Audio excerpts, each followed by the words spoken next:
Hey guys, before we begin, let yourself settle. Find whatever position feels kindest to your body right now and stay there. If something's still tight, a shoulder, a jaw, the small muscles behind your eyes, just notice it and let it loosen in its own time. There's no hurry tonight. There never is, here. Tonight we're going to walk very slowly through the unwritten rules of Victorian courtship, the ones nobody put in a book, but everyone somehow knew, who was allowed to speak first, where two people could stand together without scandal, how a woman said no without ever using the word, and what it cost a man when the moment came and he had to say what he meant out loud, with no taking it back. If these quiet evenings help you rest, you're warmly welcome to subscribe to the channel so that the next one finds you easily when you need it. And if you'd like to leave a word or two below, where you're listening from tonight or what came to mind, that helps other people find their way here too. But none of that matters now. It can wait until morning. It can wait forever. For now, there is only this, the weight of the blanket, the stillness settling around you. A long, slow story, full of parlours and garden gates and things that were never quite said aloud. So let your eyes close whenever they want to. Let your breathing find its own pace. And when you're ready, we'll step into a lamplit room on a quiet evening in a century that is no longer ours. There's a version of love that we've almost entirely forgotten. Not the feeling itself. That hasn't changed, not really. But the shape it was allowed to take. The container it had to fit inside. In the years when Victoria was queen, courtship was not something that simply happened to you. It was something done to you, and by you, according to rules that no one had written down but everyone understood. Rules about who could look at whom, and for how long. Rules about which rooms were safe and which were dangerous. Rules about what a silence meant, and what a single flower dropped into still water could say more plainly than any sentence. We're going to spend tonight inside that world, not watching it from far away, the way you'd look at a painting in a museum, but standing in the rooms where it happened, close enough to hear the clock on the mantelpiece, close enough to feel the particular kind of stillness that falls over a house when everyone in it knows that a certain young man is expected, and no one will say so. Imagine a small parish in Devon, where the moors roll out in every direction and the nearest real town is a full day's ride. 2 houses worth mentioning, a parsonage and a spinster's farm, and a young woman who has taken very careful stock of everything she has and everything she hasn't, and who has decided quietly without telling anyone that love is probably not something that will come her way. And then one spring, a man arrives from London, or picture the north of England where the fells are grey and the wind doesn't stop, and a shepherd of 46 has never once told a woman what he feels because he has never felt it before. And the girl he watches from a distance plays the organ in the village church, and he can hear the music from the bridge, and he stands there in the dusk listening, not daring to walk any closer. Or a canal in Venice, so narrow that you could almost reach across it. A man who cannot leave his sofa. A girl on a balcony he can never quite see. Only her reflection, upside down, in the water below. And every morning he throws a flower into the canal, and waits, and she throws one too. And when the 2 flowers meet and drift away together, she claps her hands. These are the stories we'll walk through tonight. Not because they are dramatic. They aren't. Not in the way you might expect. Nobody fights. Nobody runs. The loudest sound in most of them is a door closing or a teacup set down with slightly too much care. But inside that quietness, everything is at stake. A word said wrong, a visit timed too early, a hand held a moment too long in the wrong doorway. And the whole fragile structure comes apart. So let's begin where all of it begins. A letter has arrived. A guest is expected. And somewhere in a quiet house, a woman is deciding what not to wear and where not to be standing when he comes through the door. In the world we're stepping into tonight, nobody just met. Not the way you'd think of it now, bumping into someone at a shop, catching someone's eye across a room and walking over. That kind of thing didn't happen, or if it did, it didn't count. A meeting had to come from somewhere. It had to be arranged, sanctioned, made proper by someone who already stood on both sides of the introduction. And the strange part, the part that takes a while to sit with, is that everyone involved understood this completely, accepted it without question, and still managed to fall in love inside the machinery. Sometimes because of it, sometimes in spite of it. Let's start in Devon, because that's where one of the most carefully engineered first meetings I know of took place. There's a parish out near the edge of Dartmoor, we'll call it Holford, so small that there are only 2 houses in the whole place worth speaking of. One belongs to the parson, Reverend Henry Ashworth, and his daughter Charlotte. The other belongs to Miss Adelaide Fenwick, an unmarried woman of about 50, who owns 130 acres of farmland, makes her own cider, and holds opinions on everything from cream to scripture, with equal conviction. She's the kind of woman who'll tell a tenant farmer his own business, and mean it kindly, and who walks 15 miles across the moor without considering it remarkable. She has an iron constitution, which is the polite way of saying that nothing frightens her, and very little tires her out. Adelaide and Charlotte are the closest of friends. Despite the age between them, they talk to each other with the kind of honesty that most people can't manage even with themselves. And for years, Adelaide's quiet plan has been that when old Reverend Ashworth eventually passes away, Charlotte will come to live with her. And after Adelaide herself is gone, Charlotte will inherit the farm and the house and the cider press and the whole stubborn little kingdom of Holford. That's the plan. It's a decent plan. It doesn't require any men at all. But Adelaide has a nephew, Captain Frederick Thornley, second son of Sir Albert Thornley, who sits in Parliament and has a house in Eaton Square and a park in the north. Frederick is handsome and well-spoken, and accustomed to being thought well of. And someone in the family, Adelaide suspects it's the Eaton Square side, has decided it might be prudent for the young captain to visit his aunt in Devon. After all, Aunt Adelaide has no children. She can leave those 130 acres to whomever she likes. A little cousinly warmth might help steer the inheritance. So, a visit is arranged. And Adelaide, who is many things but never a fool, walks across the fields to the parsonage one morning and tells Charlotte that her nephew is arriving tomorrow. Charlotte asks what Adelaide means to do with him. Adelaide says she'll bring him over to talk to her father. Charlotte says he'll be too fashionable for that, and her father won't bother with him unless he cares about Dartmoor antiquities, because Reverend Ashworth is that kind of man. The kind who can walk all day across the moor with a carpet bag and only get truly excited when he finds a buried stone or an old landmark. The whole of Devon knows him as the antiquarian of Dartmoor. That's his life. That's his subject. And if Frederick Thornley doesn't share it, the Reverend will smile politely and go back to his maps. And then Adelaide says something that changes everything. She says quite simply, "Well, then he may fall in love with you, my dear." You know what stays with me about that moment? It's how openly it's said. There's no pretense, no blushing, no shocked denial. These 2 women are sitting in a parlour, probably with tea, probably with the afternoon light coming through the window, and one of them has just told the other that a man is coming who might want to marry her. And Charlotte's answer is just as plain. She says she supposes she'd be civil to him for Adelaide's sake, but he'll get tired of making love to her soon enough. And what will Adelaide do with him then? She doesn't say it with hurt. She doesn't say it with hope. She says it the way you'd say the weather won't hold, as a fact she's already accounted for. And that tells you everything about Charlotte Ashworth. She's a tall girl, slender, with dark eyes and black hair, and a face that's handsome rather than pretty. The kind of face that can look almost fierce when she's made up her mind about something, and very beautiful when she hasn't. She has made a list of the things she has and the things she hasn't, and love is filed firmly under hasn't. Not because she doesn't want it, but because she's decided that wanting things you can't have is a waste of a life. She has the birth and education of a lady, the strength of a healthy woman, and a will of her own. That's her list. She's never added beauty to it, or wit, or talent, though she has all 3. But here's the thing about an arranged meeting. The arranging is only the frame. What happens inside the frame is still wild and unpredictable and entirely human. Captain Frederick Thornley arrives in Holford during the Easter holidays. He's meant to stay 3 or 4 days. He stays a fortnight. And on the day before he leaves, he asks Charlotte to marry him. She doesn't say yes. She doesn't say no either. She tells him to go back to London and think about it properly, and if he still means it, to come back in the autumn, which is its own kind of rule. We'll come to that later. But the point for now is that none of this would have happened without Adelaide walking across a field one morning and saying quite calmly that her nephew might fall in love. And I think about that a lot.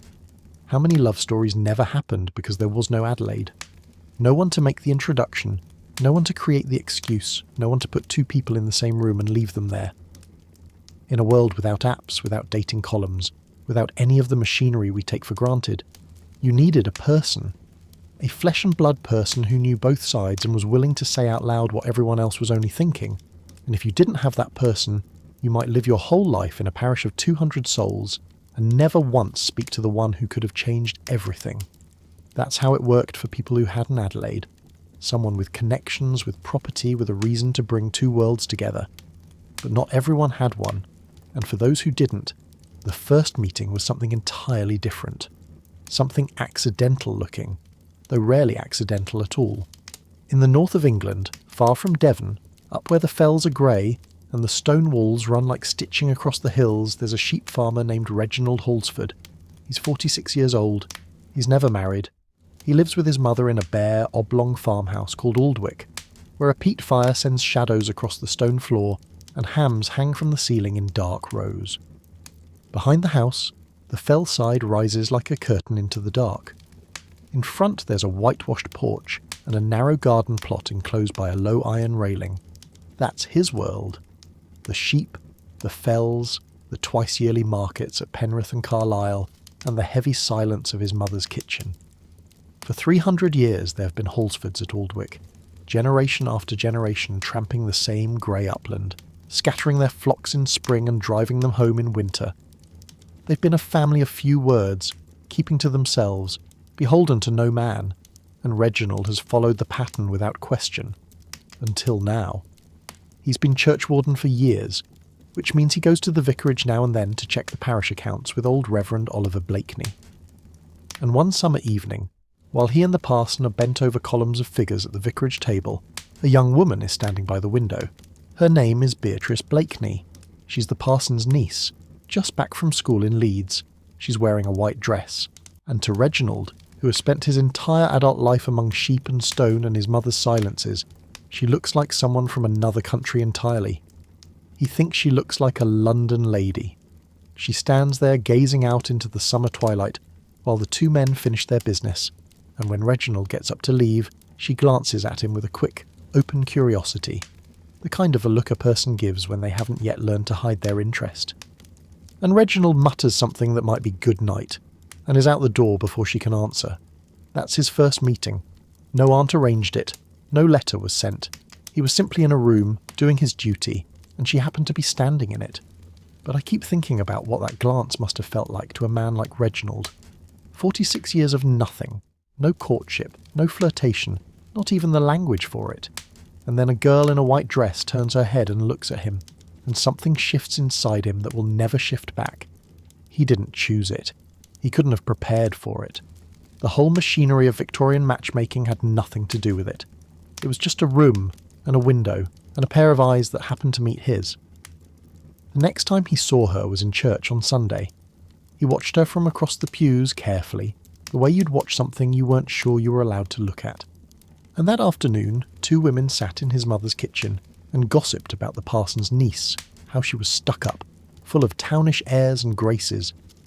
Reginald listened for a long time, saying nothing, puffing his pipe. And then, despite himself, he said out loud that Miss Blakeney was of a different clay to the rest of them. The woman from the neighbouring farm tittered, and by the end of the week, the whole valley knew that Reginald Halsford had gone soft over the parson's niece. The courtship hadn't even begun, and already it was public property. He'd given himself away with a single unguarded sentence spoken in a kitchen full of the wrong people. And then there are the meetings that happen in places the rules barely reach. In London, at a publisher's Saturday salon, with Japanese lanterns strung through the garden and the white crescent of a June moon hanging above the roses, a young poet named Theodore Langham is introduced to a woman called Evangeline Carstairs. He doesn't know she's come specifically to meet him. He thinks he's just one guest among many, a minor poet, modest and lovable, a little dazzled by the company. She's wearing white and moving through the dark garden. She looks like the spirit of moonlight itself. The kind of beauty that seems to belong to the night and the roses rather than to any ordinary drawing room. They're introduced with a friend between them, and for a few minutes the conversation is triangular and safe. But then the friend is called away to sing, and Theodore and Evangeline are left alone among the lanterns. Within 5 minutes she's told him something so private, so startling, that he can't quite believe he's heard it. And in that disbelief, that breathless feeling of being suddenly inside someone else's secret. A connection is made that looks like intimacy, but is actually something else entirely. We'll come back to what it really is. For now, what matters is that this too is a first meeting, and the fact that it happens at a party, with music and other people nearby, doesn't make it any less engineered. Evangeline came to that garden to find Theodore. She chose him before he even saw her face. Or consider a quieter kind of accident. A country inn in Kent, late June, with the river winding past the beaches and the red tiles of a farmhouse showing through the trees. A man arrives alone, a traveller, a fisherman, a bachelor who spent 12 years wandering the world specifically to avoid the company of women. He's been in Finland and Africa and Central America. He's caught fish in rivers most people couldn't find on a map, and now he's stuck in England for a few weeks on business, and someone's told him about a trout stream with a decent inn near it, and that's enough for him. He unpacks his tackle and goes to the river at dusk, and there, ahead of him by the elderbush, someone's already fishing. Casting upstream, quick and fine, the fly dropping with a delicacy that makes him stop and watch. And then the angler tries downstream, and he steps forward to get out of the way, and a sudden sting in his ear tells him he's been hooked. The tail fly is fast in the lobe, and a slight grey-clad woman lays down her rod and comes towards him through the gathering dark.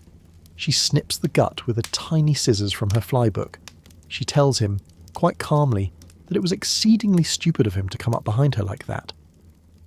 And as her cool, steady fingers work the hook free from his ear, he feels something he's been running from for 12 years. The particular, unrepeatable thrill of a woman's voluntary, gentle touch.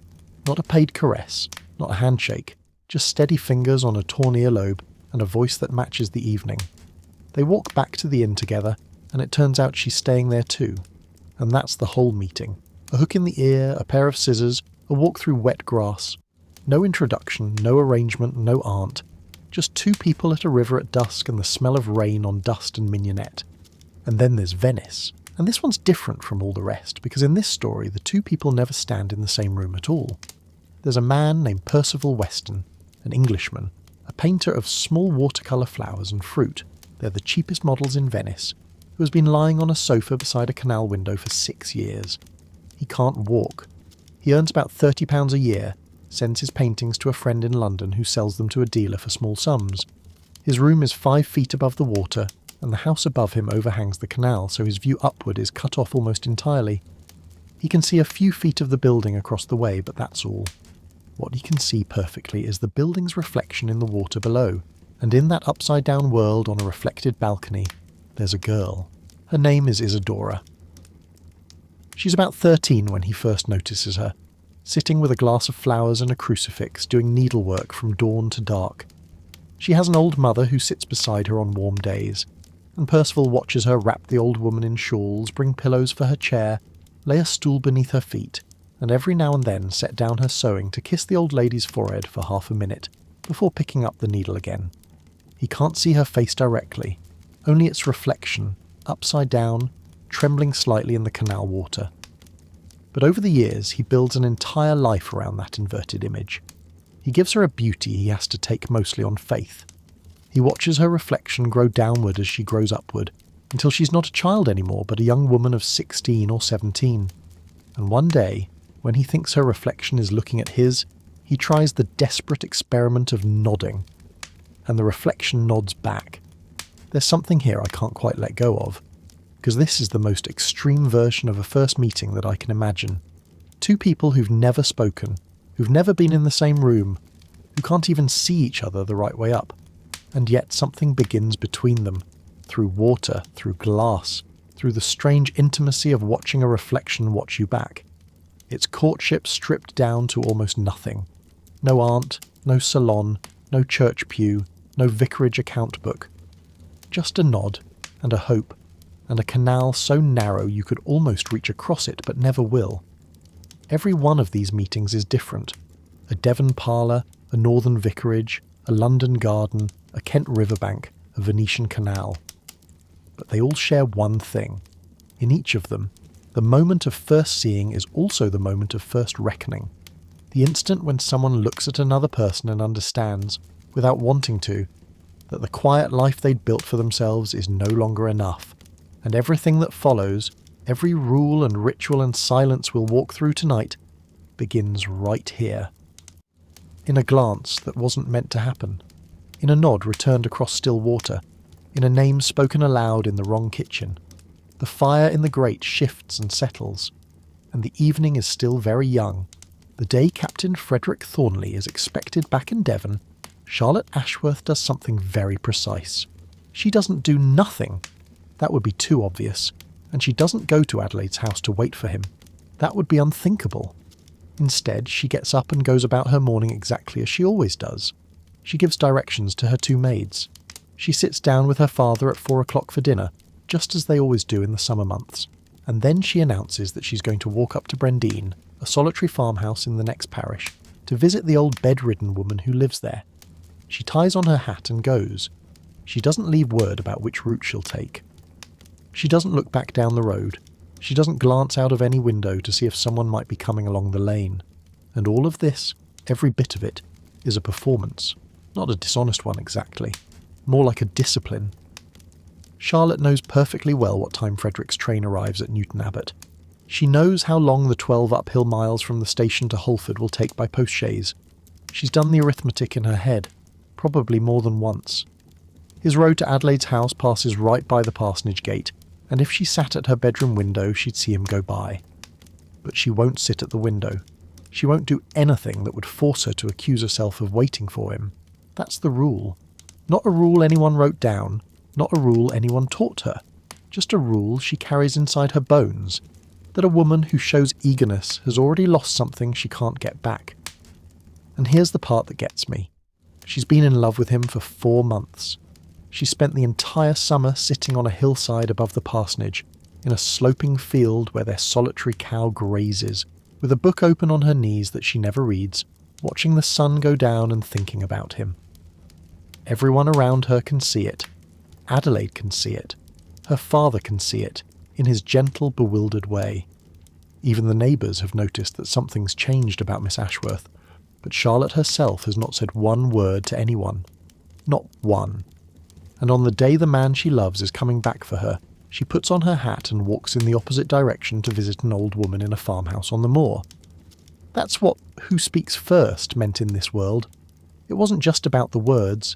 It was about every action that came before the words. Every choice about where to stand, where to look, where not to be. The whole architecture of a woman's day could be rebuilt around the single project of not appearing to want something she desperately wanted. And the effort required to do this, the sheer force of will, is something I don't think we fully appreciate anymore. It's not passivity. It's not weakness. It's the most active kind of restraint. Charlotte is working harder in her absence than Frederick will work in his pursuit. She's just doing it where no one can see. Think about what that summer must have felt like to her. 4 months. Frederick left at Easter, and he said he'd come back in August. That's 16 weeks, give or take, of knowing that someone might come back for you, plus or might not. Might have changed his mind in London, might have met someone richer, someone more fashionable, someone who didn't live on the edge of Dartmoor with a father who only cared about old stones. And Charlotte sat with that uncertainty every evening on her hillside, in the sloping field above the orchard, watching the light go out of the sky and telling herself nothing at all. Her father found her there one evening and asked if she was cold. She said no. He asked if she'd come inside because he missed her when she came in too late to talk before bed. And she followed him in and knelt beside his chair and asked him, very quietly, very carefully, what he would say if she were to leave him. And when he looked startled, she said it was only an idea. She didn't often think of such a thing. And she kissed him, and the subject was dropped, and she went back to the hillside the next evening. That's what not speaking first looks like from the inside. It's not composure, it's a held breath that lasts all summer. Because the rule, if you strip it down to its simplest form, is this. He must come to her. She must not go to him. He must seek her out. She must be found, not finding. And the beautiful, maddening paradox at the heart of it is that everyone on both sides knows exactly what's happening, and yet the fiction must be maintained. Frederick knows Charlotte is expecting him. Charlotte knows Frederick is coming. Adelaide knows both of these things and has practically orchestrated the entire affair. And still, Charlotte walks to Brendan. Now think about what this looks like from the other direction. Think about being the man in this arrangement, the one who's expected to speak, to arrive, to declare, to cross the distance. Frederick Thornley has the advantage of confidence. He's a London man, accustomed to society, comfortable with women. When he arrives in Holford and finds Charlotte gone, he doesn't sit and wait. He goes after her. He follows her footsteps up the road, past the parsonage, over a stone stile into the upland fields, and then across the moor towards Brendine. And when she comes out of the farmhouse, the old woman's blessing still ringing in her ears, there he is, standing at the first stile waiting. He takes her hand, he holds it, and his first words to her are, "Patty." He uses her private name, the one her father calls her. "What a chase I've had after you." And she laughs and tells him that if the journey was too much for his poor London strength, he could have waited till tomorrow morning at the parsonage. But she doesn't pull her hand away, she lets him hold it. And in that single gesture, the hand that stays, everything unsaid becomes almost said. Almost, not quite yet. The words will come later, on this same walk, in the long summer light. But the first real communication between them isn't a word at all, it's a hand that doesn't withdraw. But not every man has Frederick's ease. For Reginald Holsford, up in the north, the question of who speaks first is a kind of agony. He's seen Beatrice Blakeney at the vicarage. He's watched her in church. He's thought about her while thatching a rick, while tramping after ewes on the fell-top, while jogging along the road with a cartload of lambs. But he hasn't spoken to her. He can't. Not because there's a rule forbidding it. He's the churchwarden, she's the parson's niece. They're practically neighbours. But because he doesn't have the words, he doesn't have the manner. He spent 46 years in a world where talk is about lambs and hay and the price of stock, and now he needs a different kind of language entirely, and he simply doesn't own it. And then one evening, as he passes the vicarage coming down from the fells, Beatrice calls out to him. She asks for advice about feeding the poultry, and just like that, the impossible becomes possible, because now there's a subject.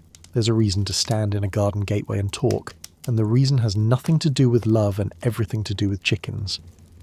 Reginald forgets his awkwardness entirely. He becomes almost talkative, because this is something he knows, feed and grain, and the habits of hens. He can speak about this the way Charlotte's father can speak about buried stones. And for a few minutes, while they stand there in the fading light, the distance between a 46-year-old sheep farmer and a girl fresh from school in Leeds disappears completely. There's something here that I find quietly moving.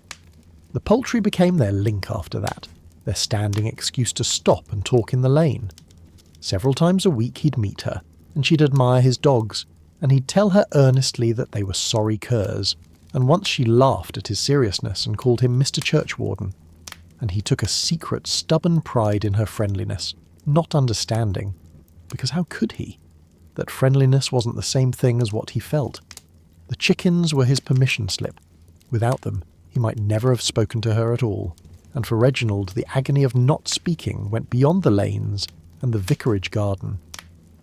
Some evenings, coming down from the fell-top in the dusk, he'd pass the church and hear the organ playing, slow, solemn hymns rolling out through the pointed windows into the still air, Beatrice practising for Sunday. He'd lighten his step. He'd stop on the bridge and listen, not daring to go closer, and once he noticed another man standing there too, leaning on the parapet, gazing down into the dark stream. The figure moved off towards the church. Reginald watched him disappear under the churchyard trees, then stood a moment longer and went home. He never mentioned it. But the next day at the hay wagon, when someone asked if he'd started his courting yet, and another man said he'd been too slow because the girl had been seen walking with somebody else, Reginald flushed, looked from one face to another, then seized the man by the neck and threw him against the wagon wheel. The blood was streaming from a cut on the man's forehead when he got up. And after that, nobody joked about it to Reginald's face anymore. But they joked about it everywhere else. His courtship had become the common jest of the whole parish, and he hadn't even managed to say her name aloud to her yet. But there's another layer to who speaks first that has nothing to do with courage or shyness. It's about public space, about what happens when the conversation moves from a garden gate to a street, from a private lane to a public pavement. Because the rules there were different and harder. A woman didn't stop to talk to a man on a public road. She just didn't. Not if she cared about her reputation. Not if half the parish could see her standing still beside him. If there was something she needed to say, she let him fall into step beside her. Her feet kept moving.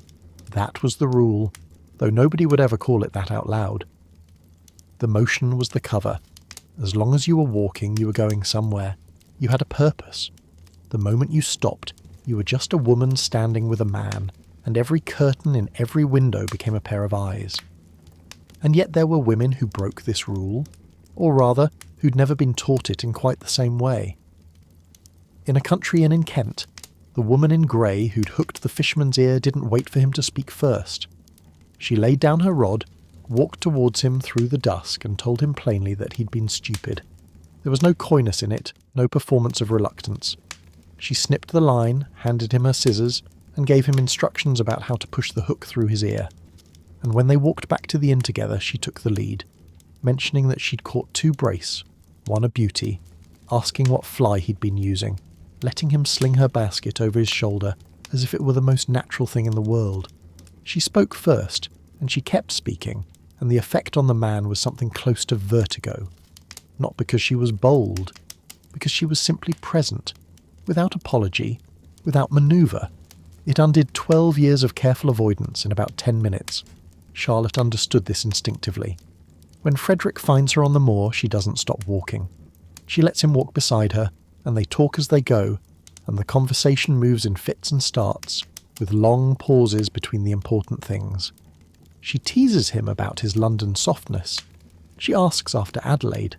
She does everything in her power to keep the exchange light and moving, because the moment it becomes still and heavy, she'll have to answer the question she knows is coming, and once she answers it, she can never take it back. Reginald understood it too, in his own rough way. On Sunday evenings he'd stroll up to the vicarage, leaving his mother with the same awkward pretense of casualness every time, and on his return he'd feel her silence. The way she didn't ask where he'd been, didn't mention the parson's niece, seemed oddly unaware that the girl existed at all. That silence was its own kind of speaking. His mother was telling him, without a single word, that she knew exactly what he was doing, and that she disapproved of every step of it. And Reginald heard her perfectly. He just chose not to answer. And then there's Venice, where the question of who speaks first becomes something else entirely, because no one can speak at all. Percival Weston and Isidora are separated by 15 feet of water, by the overhang of a house, by the sheer physical impossibility of a man who can't leave his sofa reaching a girl on a balcony he can't even see directly. Their entire relationship exists in the gap between a nod and a returned nod, and yet within that gap they develop a language more elaborate than anything Charlotte and Frederick manage with all their words. It starts with the flowers. One morning, when Percival sees Isidora's reflection looking at his, or thinks he sees it, which might not be the same thing, he throws a flower into the canal. She nods several times. She points her mother's attention to it, and then the next morning she throws a flower too. And when the 2 flowers meet in the current and drift away together, she claps her hands, and so does he. And when they're separated by a passing obstruction, she throws up her hands in pretty despair, and he tries to imitate the gesture in his English and unsuccessful way. And when a gondola runs them down, she pretends to cry, and he pretends to cry too. And she points downward, towards the sky, because everything is upside down, to tell him it was destiny. And he tries to tell her, in pantomime, that destiny will be kinder tomorrow. I keep coming back to that word, pantomime. Because that's what all of this is, isn't it? Every scene we've walked through tonight, from Charlotte's calculated walk to Brendan, to Reginald's conversation about chickens, is a kind of pantomime. A way of saying one thing while meaning another. A way of communicating the most important feelings of your life through the most indirect possible means. The Victorians didn't lack passion. Anyone who thinks that hasn't read these stories. What they lacked, or what they chose to do without, was directness. They built an entire civilization on the principle that the things that mattered most should be said last, said sideways, or not said at all. And the remarkable thing, the thing that keeps me turning it over in my mind, is that it worked. Not always, not without cost, but it worked. People found each other. People understood each other. Two flowers drifting together on a canal in Venice said everything that needed to be said. And the cost of all that indirectness, the afternoon spent not looking out of windows, the silences in kitchens, the pretexts about poultry, was carried almost entirely by the people who felt the most. The more you loved, the more carefully you had to hide it. The more desperate you were to speak, the more important it was to wait. That's the paradox that runs through every one of these stories like a thread pulled too tight. And it's still pulling, even now, in the quiet of this room. The candle burns lower, the clock on the mantelpiece ticks on, and somewhere in a lane between two fields, a woman is walking, and a man is following, and neither of them has said the word that matters yet. Love needed a place. It couldn't just float in the air between two people. It had to land somewhere, on a specific floor in a specific room, with specific walls around it. And the Victorians understood this with a precision that we've almost entirely lost. They knew, down to the inch, which places were safe and which were dangerous, where you could sit beside a man without scandal, and where you couldn't stand near one without losing everything. The geography of courtship was as fixed as the geography of the land itself.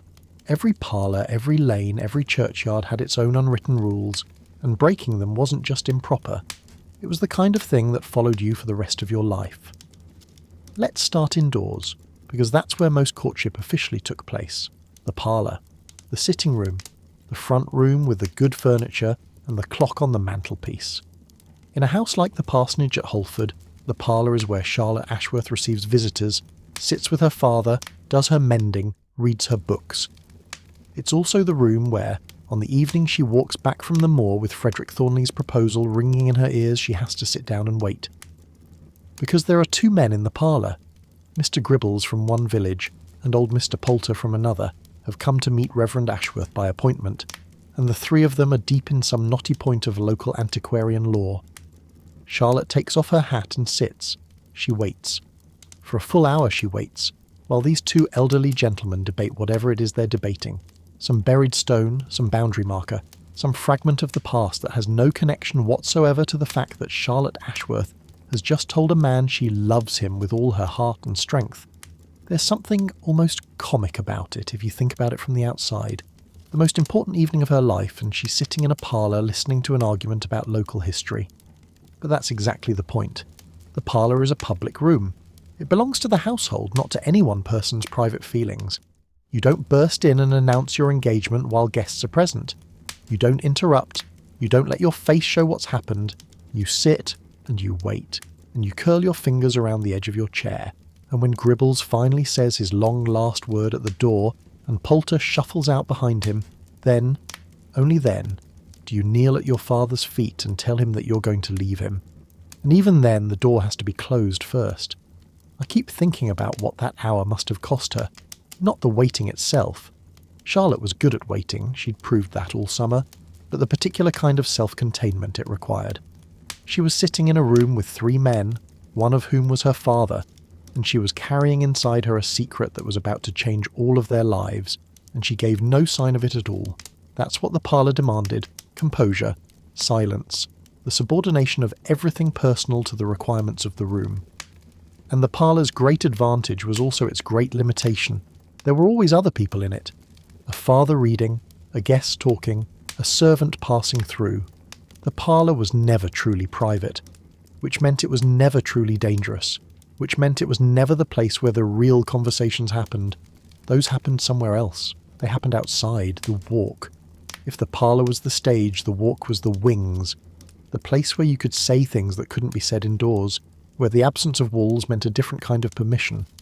Almost every important moment in these stories happens during a walk. Charlotte and Frederick on the moor path to Brendane. Reginald and Beatrice in the lane by the vicarage. Even Percival in Venice is a variation on the theme. A man who can't walk watching from a window, while the life he wants moves past him on foot and by gondola. Walking was the primary technology of Victorian courtship. It solved the central problem of the age. How to be alone with someone without being alone with someone. Because the beauty of a walk is that it has a destination. You're going somewhere. You're visiting an old woman at Brendine, or you're checking on the sheep in the backfield, or you're stretching your legs after dinner. The walk gives you an alibi, and the alibi gives you freedom. As long as you're moving, as long as you can point to a farmhouse on the horizon and say that's where you're headed, the world will leave you alone. And in the gap between the parsonage gate and the farmhouse door, the most extraordinary things can be said. Frederick asks Charlotte if she loves him. She deflects, teases, stalls, avoids. He asks again. She deflects again. He tells her he won't ask a third time, that this walk is his last chance, that he'll leave tomorrow and never come back. And somewhere on that open moor, with the light going soft and the river winding far below, she stops walking. She puts both hands on his shoulders, and she says it, 3 times, with all her heart. And the walk absorbs it. The walk holds it. The landscape doesn't care. The moor doesn't gossip. The path back down to Holford is long enough for both of them to say everything they've been saving for months. Every fear, every hope, every reason they almost let this pass them by. Frederick stops her at every turn to press her arm closer, to look into her eyes, to stretch the evening a few minutes longer. And Charlotte, who's been performing restraint for 4 months, finally lets herself be unrestrained. She tells him everything. How she loved him before her heart was ready to. How she'd almost regretted sending him away. How she'd spent the summer terrified that he'd forget her. And the moor path gives them room for all of it. Gives them what the parlour never could. Time and space and the gentle fiction of going somewhere else. In London, the geography was different, but the principle was the same. You needed a space that was officially for something else. The publisher's Saturday salon, where Theodore Langham met Evangeline Carstairs, was a room full of people and a garden hung with lanterns, and both of those things made it safe. Safe in the way a parlour was safe. There were witnesses, there was music, there was the constant gentle churn of conversation. But the garden at night, dark, scented with roses, lit only by the coloured paper of the lanterns and the white crescent of the moon, that was the Victorian equivalent of the open moor. You could drift away from the group. You could find yourself standing under a tree with someone, half hidden by the elder bushes, while a woman's voice sang inside and the notes came through the open French windows like something from another world entirely. Theodore and Evangeline stood in that garden, and the darkness did what darkness always does. It made the space between them feel smaller, more intimate, more secret than it actually was. The salon provided the alibi. The garden provided the freedom. And between the two, a conversation could happen that would never have been possible in a drawing room at noon. And yet the walk remained the truest space, because the walk was honest. You were out in the open. You could be seen by anyone, a farmer on a far hillside, a woman at a cottage window, a carter on the road below. The privacy of the walk wasn't secrecy, it was distance.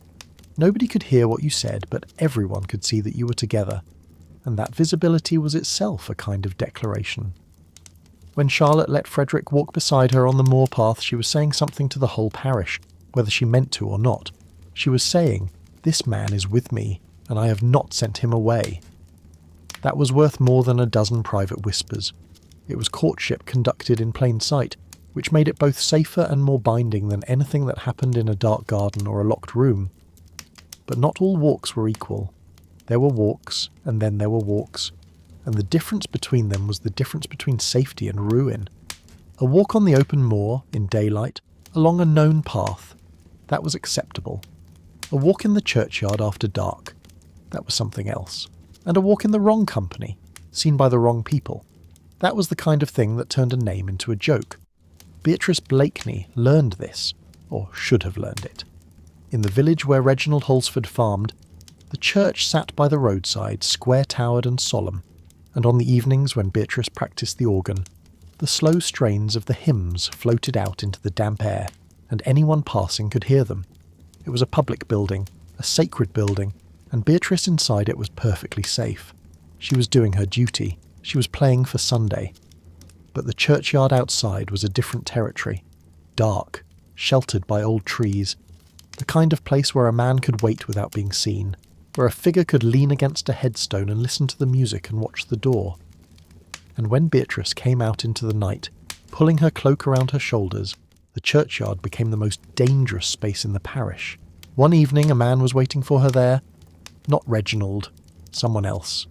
Ned Stockton, a cattle dealer from the next town, a man she'd been keeping company with, though she wouldn't have put it in those words. He stepped out of the darkness and she cried out. He told her not to be frightened, that he only wanted a word before he left for London on Monday. She told him she didn't want to speak to him, didn't want to see him again, that she hated the sight of him. But he gripped her arm and held her still.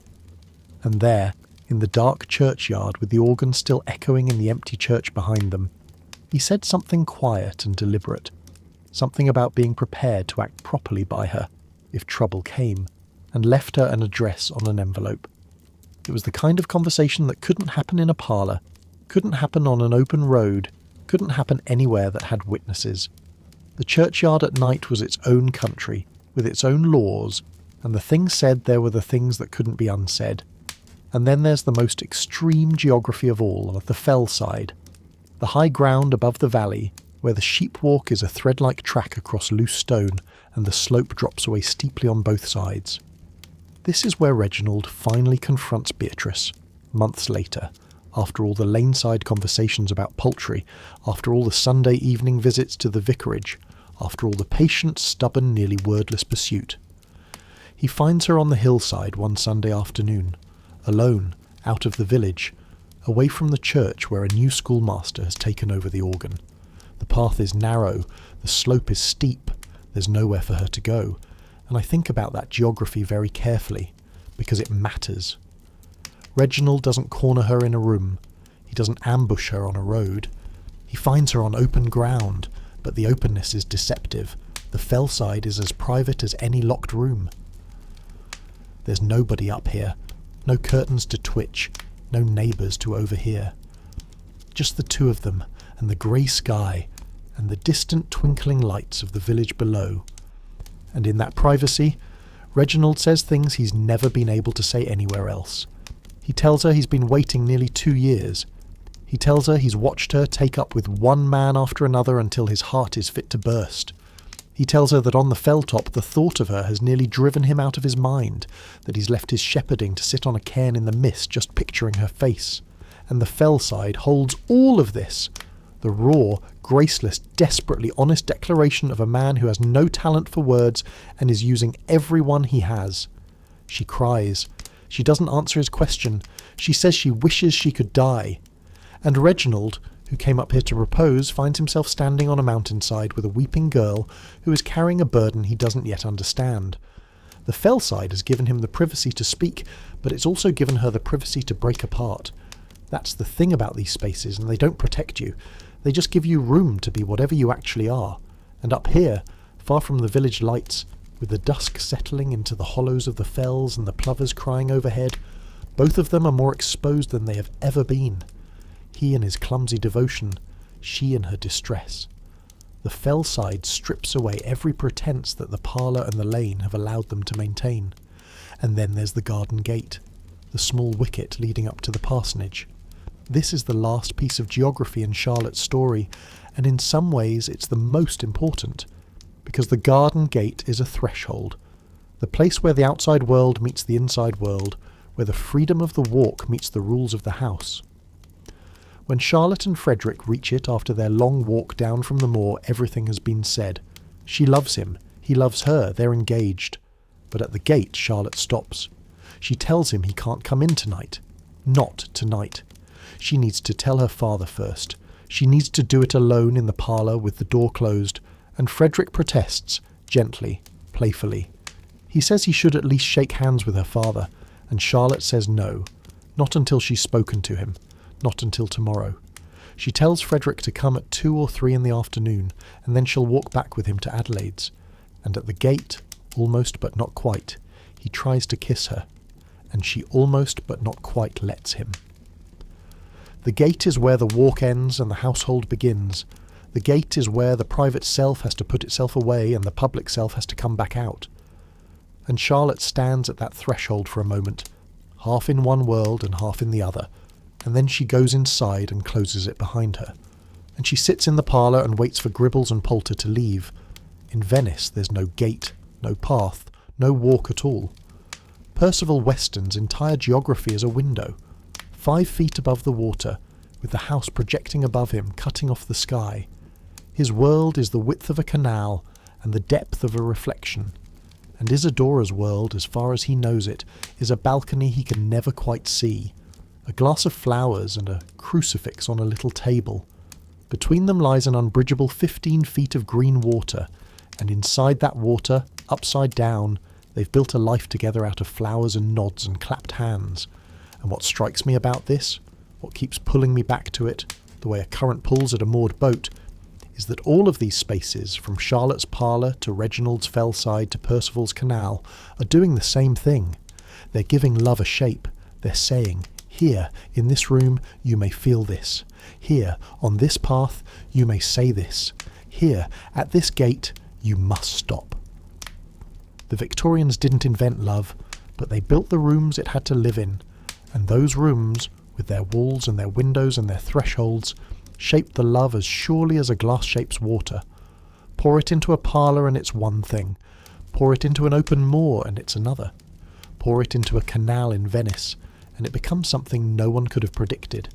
Upside down, silent, made entirely of reflections, and yet somehow, for a while, completely real.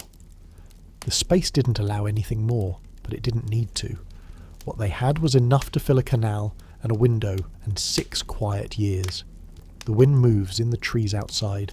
The fire has burned down to a soft glow, and somewhere in the dark, a gate is swinging gently on its hinge. Words were the last resort. That's something you have to understand about this world before we go any further. In the courtship we've been walking through tonight, direct speech, saying what you mean plainly to the person who needs to hear it, was the final step, not the first. Before it came everything else, a whole vocabulary of gestures, objects, silences, and small physical acts, each one carrying a meaning that both people understood and neither would acknowledge out loud. The Victorians didn't avoid words because they were cold. They avoided them because words were permanent. A word once spoken couldn't be taken back, but a flower thrown into a canal, a glove left on a table, a hand that stays where it's been placed, those things could always be denied. They lived in the country of maybe, and maybe was the safest place in the world. Let's go back to Venice, because this is where the language without words reaches its most elaborate, most tender, most heartbreaking form. We've seen the beginning, Percival Weston nodding to Isadora's reflection, the first flower thrown, the first flower returned. But what came after was something far more complex. It was a complete system of communication, built from scratch by 2 people who couldn't hear each other's voices and couldn't read each other's lips, and had nothing to work with except what could be seen, inverted, in the surface of a canal. Every morning, Percival throws a flower into the water. Every morning, Isadora throws one too. When the flowers meet and drift away together, both of them clap their hands. When the flowers are separated by some obstruction, a piece of floating wood, a moored post, she throws up her hands in despair, and he tries to do the same, though he admits his attempts are English and unsuccessful. When a gondola runs the flowers down, she pretends to cry, and so does he. And then she points downward, toward the sky, because in the reflection everything is reversed, to say that it was destiny. And he nods and tries to convey in pantomime that tomorrow destiny will be kinder. Think about what's happening here. 2 people have invented a mythology. The flowers aren't just flowers anymore. They're stand-ins for the people themselves. When the flowers come together, it means we are together. When they're separated, it means we are apart. When they're destroyed, it means something has tried to end us. And destiny, that grand, untouchable word, has been recruited to explain everything that can't be controlled. The whole system is a story about love, told entirely in pantomime across 15 feet of water. And the remarkable thing is that it works. It sustains both of them, day after day, season after season, for years. And then one day, something new enters the system. Isadora shows Percival her crucifix and kisses it, and Percival takes the small silver crucifix that has always stood beside his bed, the same one he'll give away at the end of this story, and kisses it too. And in that moment, without a word, they discover that they share a faith. They're both Catholic. And the crucifix becomes another node in their wordless language, not just a religious object, but a signal that says, we are the same. We belong to the same world, even if we can never cross the water to reach it. There's something about that gesture, the simultaneous kissing of two crucifixes across a canal, that I find almost unbearably beautiful. Because it's the most intimate thing they'll ever share, and it happens entirely in silence, entirely in reflection, entirely in the strange inverted world they've built between them. They can't touch, they can't speak, they've never heard each other's names, and yet in that one mirrored gesture, they've told each other something that most couples need months and years and arguments and reconciliations to understand. I know who you are. I am like you. We are the same kind of person in the same kind of dark. And later still, when something in his body worsens and the doctors confine him entirely to his bed for weeks, something even more extraordinary happens. He disappears from the window. He can't be moved to the sofa. He lies there in the dark, worrying not about his body, but about the fact that Isadora will think he's gone, that he's left Venice without warning, without even a gesture of farewell. And he's right to worry, because she does wonder. She wonders enough to send her brother, the young gondolier, to knock on the door of the house across the canal and ask whether the English gentleman has died or gone away. And the old deaf woman who tends Percival tells the gondolier that the signor is ill, and the gondolier goes back and tells his sister. And from that day, every morning for 3 weeks, a fresh flower appears on the ledge of Percival's window within easy reach of anyone in a boat. He can't see who leaves it. He can't see the canal from his bed, but he knows. And when at last he can be moved back to the sofa, and the old woman props him up at the window, and Isadora's reflection sees him and stands on her head, so to speak, and claps her inverted hands with a joy that matches his own right-side-up joy entirely. The wordless system proves something that words themselves rarely can. It proves that it works both ways, that she's been watching for him as carefully as he's been watching for her, that his absence was a wound in her day, just as hers would have been in his.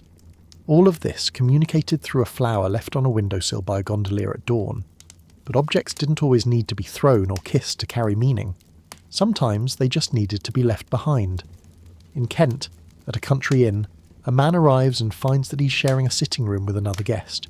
The guest isn't there, but her things are. A work basket lined with blue satin. A piece of lace stretched over blue linen, with the needle still stuck in it.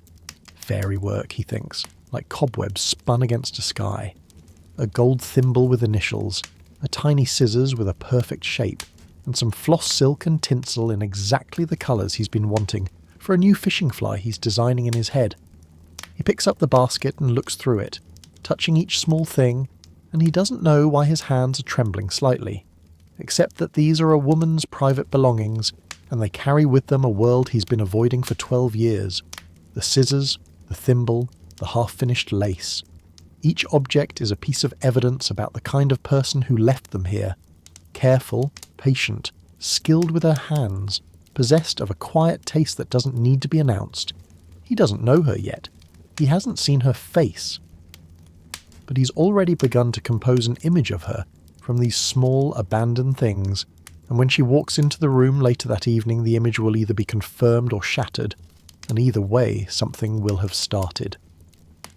And then there's the glove. A little grey glove, suede, with a whipping of silver around the top and a darker grey silk tag. Size 5 3/4. It has a delicate scent and something faint, something meant to keep moths away, but which does something else entirely to the man who finds it. He keeps it. After she leaves, after the whole brief encounter at the river and the inn is over and she's gone, he keeps the glove. He carries it in his breast pocket or puts it under his pillow, or places it where he can see it while he writes. The glove becomes the whole relationship, compressed into an object small enough to hold in one hand. Everything that happened between them, the hook in the ear, the walk through wet grass, the evenings in the sitting room watching her break her biscuits with those extraordinary hands, all of it lives inside this grey slip of leather, and she left it on purpose.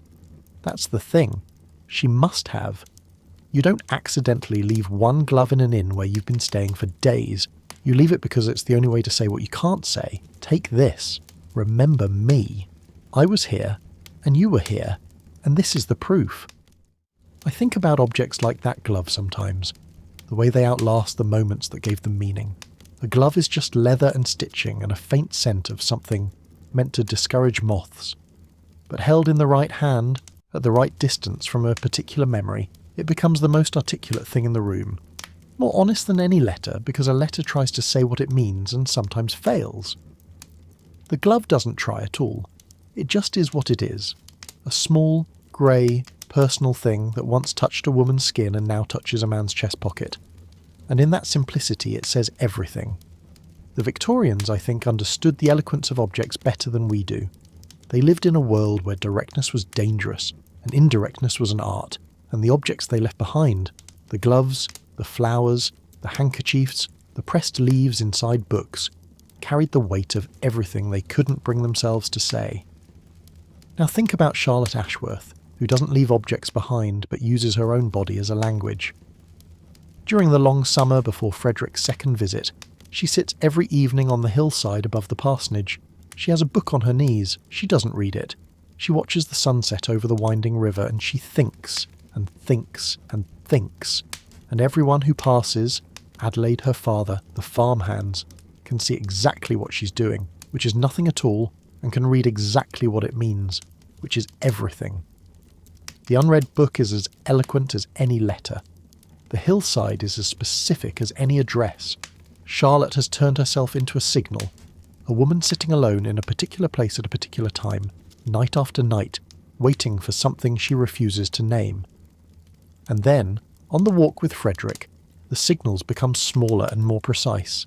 She teases him. She calls him a Hercules for travelling so far in one day.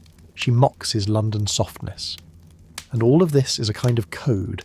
Every joke is a way of saying, I'm not afraid of you. I'm not in awe of you. I see you clearly and I'm still here. But the real signal, the one that matters, is physical. At one point, while she's laughing at him, she puts her hand on his arm, and the softness of that touch redeems everything sharp she's been saying. That's the language without words right there. The mouth is saying one thing, something witty, something that keeps him at a distance. And the hand is saying something entirely different, something soft, something yielding, something that closes the distance to nothing. And Frederick, who is not a stupid man, reads the hand, not the mouth. He understands that the teasing is a cover, that the sharpness is a form of protection, and that the touch is the truth. The words are armour. The hand is the person inside the armour reaching through, and later, at the end of the walk, when he takes her hand and she doesn't pull it away, that's the final signal before the words come. It's the last thing in the language of maybe. After this, everything becomes definite, but for a moment, for the length of a held breath, the hand that stays is the whole conversation. It says, I could pull away and I'm not going to. It says, everything I've been pretending is over now. It says yes before the word yes is spoken. Beatrice Blakeney's signals were different, louder in a way, but also more confused. She played the organ in the village church, and on the evenings when she practiced, the music poured out through the windows and anyone on the road could hear it. Reginald heard it from the bridge. Ned Stockton heard it from the churchyard. Half the village heard it, drifting in through their open doors on summer evenings. And the music said nothing specific. It was just hymns, just Sunday's programme rehearsed on a weekday. But it placed Beatrice in the world. It reminded everyone that she was there, that she was talented and young and sitting alone in an empty church with candles guttering beside the organ pipes. The music was an announcement disguised as a duty. And every man who stopped to listen was responding to it whether he meant to or not. And then there's the detail that I think about more than any other in Beatrice's story. Her hat. When Reginald sees her on the fellside that Sunday afternoon, the first thing he recognises is the trimming of crimson velvet on her hat. Not her face, not her walk, not her shape against the grey slope. The hat, the bright trim of red on a dull landscape. She's been to school in Leeds, she dresses differently from the other women in the valley, and that crimson velvet is her signature. A flash of colour that says, I'm not from here, I'm not like them, I'm something else. And Reginald reads it across 100 yards of hillside before he can even see her eyes. The hat is a signal she probably doesn't know she's sending, but he's been watching for it for 2 years and he'd know it anywhere. And now, the saddest signal of all. Back in Venice, something changes. One day, Isadora doesn't appear on her balcony. For several days, the reflection is empty. Percival throws his flowers as usual, but no flower comes to meet them, and then she reappears, dressed in black, crying often.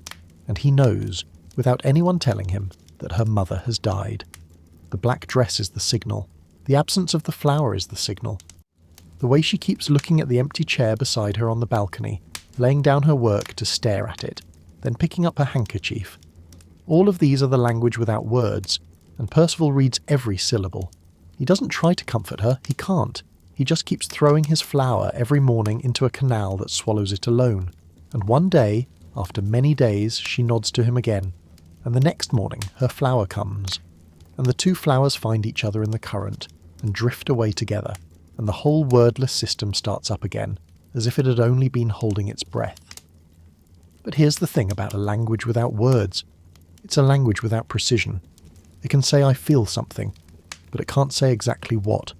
It can say I'm here, but it can't say what I mean by being here. And when the signals are misread, the consequences can be enormous. Percival watches the canal one day and sees Isadora throw two flowers on a single stem. He takes this to mean that she and the young gondolier who sometimes visits are brother and sister, that the two flowers growing together represent a family bond, not a romantic one, and he's relieved. He nods cheerfully. She nods back and laughs, and everything continues as before, but the two flowers weren't on one stem. They were two separate flowers tied together. He couldn't tell the difference from his window through the water in the reflection, and they didn't mean brother and sister. They meant something else entirely, something he won't understand until a gondolier pulls up to his window one day and tells him with a bright smile that he's going to marry Isadora tomorrow. And that's the price of living in the country of maybe. Everything can be denied because nothing was ever confirmed. Every signal has a second meaning. Every flower might be sympathy, not love. Every nod might be politeness, not desire.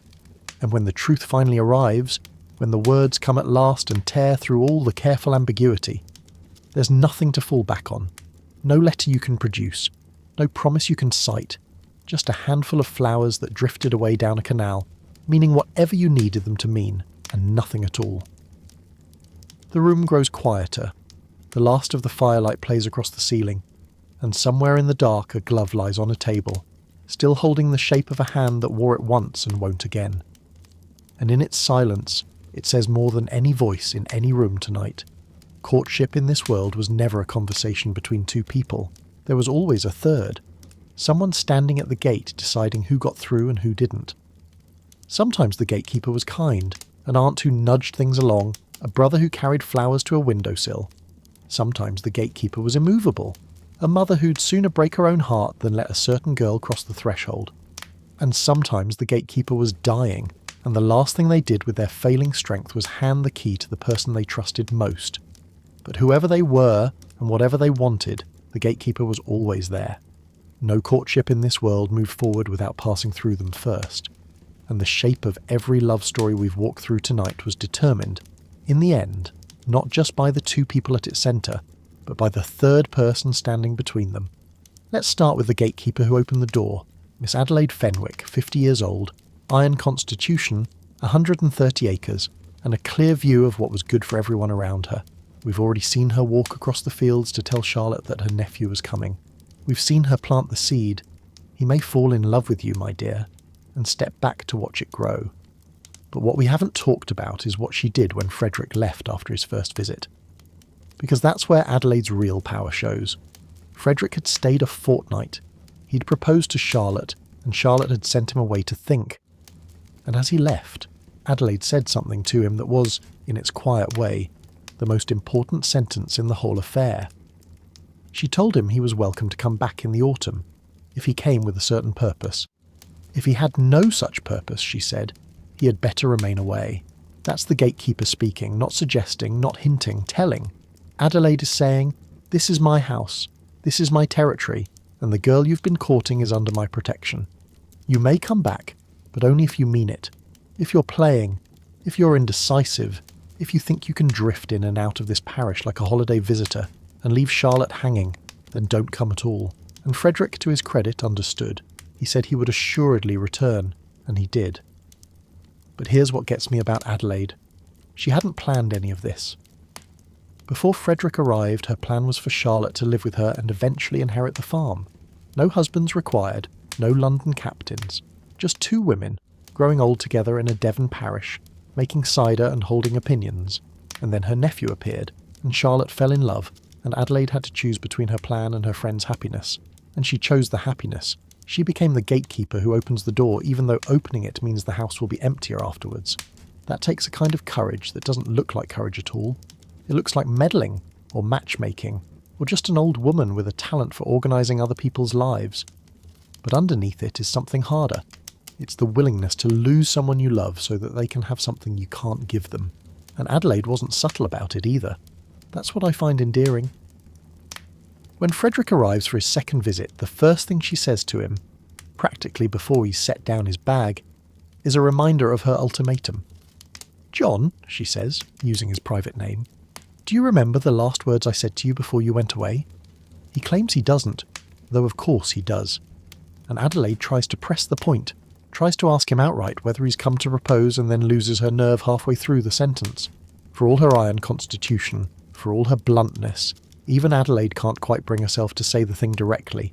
She starts, "I am so glad to see you, so delighted to see you if,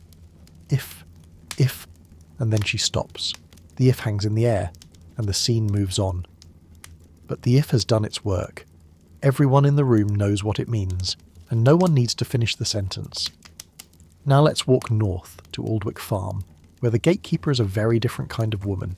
Mrs. Halsford, the widow, the matriarch, the owner of the farm that has been in the Halsford family for 300 years, is not the kind of gatekeeper who opens doors. She is the door, and she is locked. From the very first moment Reginald shows any interest in Beatrice Blakeney, his mother opposes it. Not gently, not diplomatically, not with the careful indirection that Adelaide might have used. Mrs. Halsford opposes it the way a stone wall opposes a sheep, with her whole weight, without moving, without explaining, without compromise. She calls Beatrice a giddy, feckless creature. She calls her a parson's niece tricked out in furbelows, gallivanting with every man from Penrith. She tells Reginald that the house is hers, the Lord be praised, and as long as she's alive, Beatrice will not set foot inside it. And she means it. This isn't a negotiating position. This isn't a mother testing her son's resolve. This is a woman of 70, widowed, proud, hardened by decades of solitary farming, and the betrayal of her brother-in-law Jake, who drank himself to death and left debts she had to sell land to cover. Mrs. Halsford has spent her life guarding the integrity of this farm and this family name, and she's not going to hand it over to a girl she considers beneath them. The farm is hers, the money is hers, the front bedroom and the back bedroom and the silver cups on the sideboard, and the prize tickets pinned to the parlour wall, all hers. And Reginald can do as he likes, but he'll do it without a penny of her support. And here's the thing that makes this gatekeeper so formidable. She's not wrong about everything. Beatrice is unreliable. Beatrice does flirt with other men. Beatrice did promise Reginald an answer in the autumn, and then took up with Ned Stockton instead. Mrs. Halsford sees all of this clearly, perhaps more clearly than her son does, because love hasn't blinded her the way it's blinded him. She sees the girl as she is, not as Reginald needs her to be, and that clear-eyed vision is what makes her opposition so hard to dismiss. She's not being irrational, she's being brutally, painfully rational. And Reginald, who is anything but rational on this subject, can't answer her with reasons. He can only answer her with stubbornness. Their confrontations happen in the kitchen, after supper, by the light of a peat fire. She jibes at him. He says nothing. She reminds him that the farm is hers. He stares at the floor.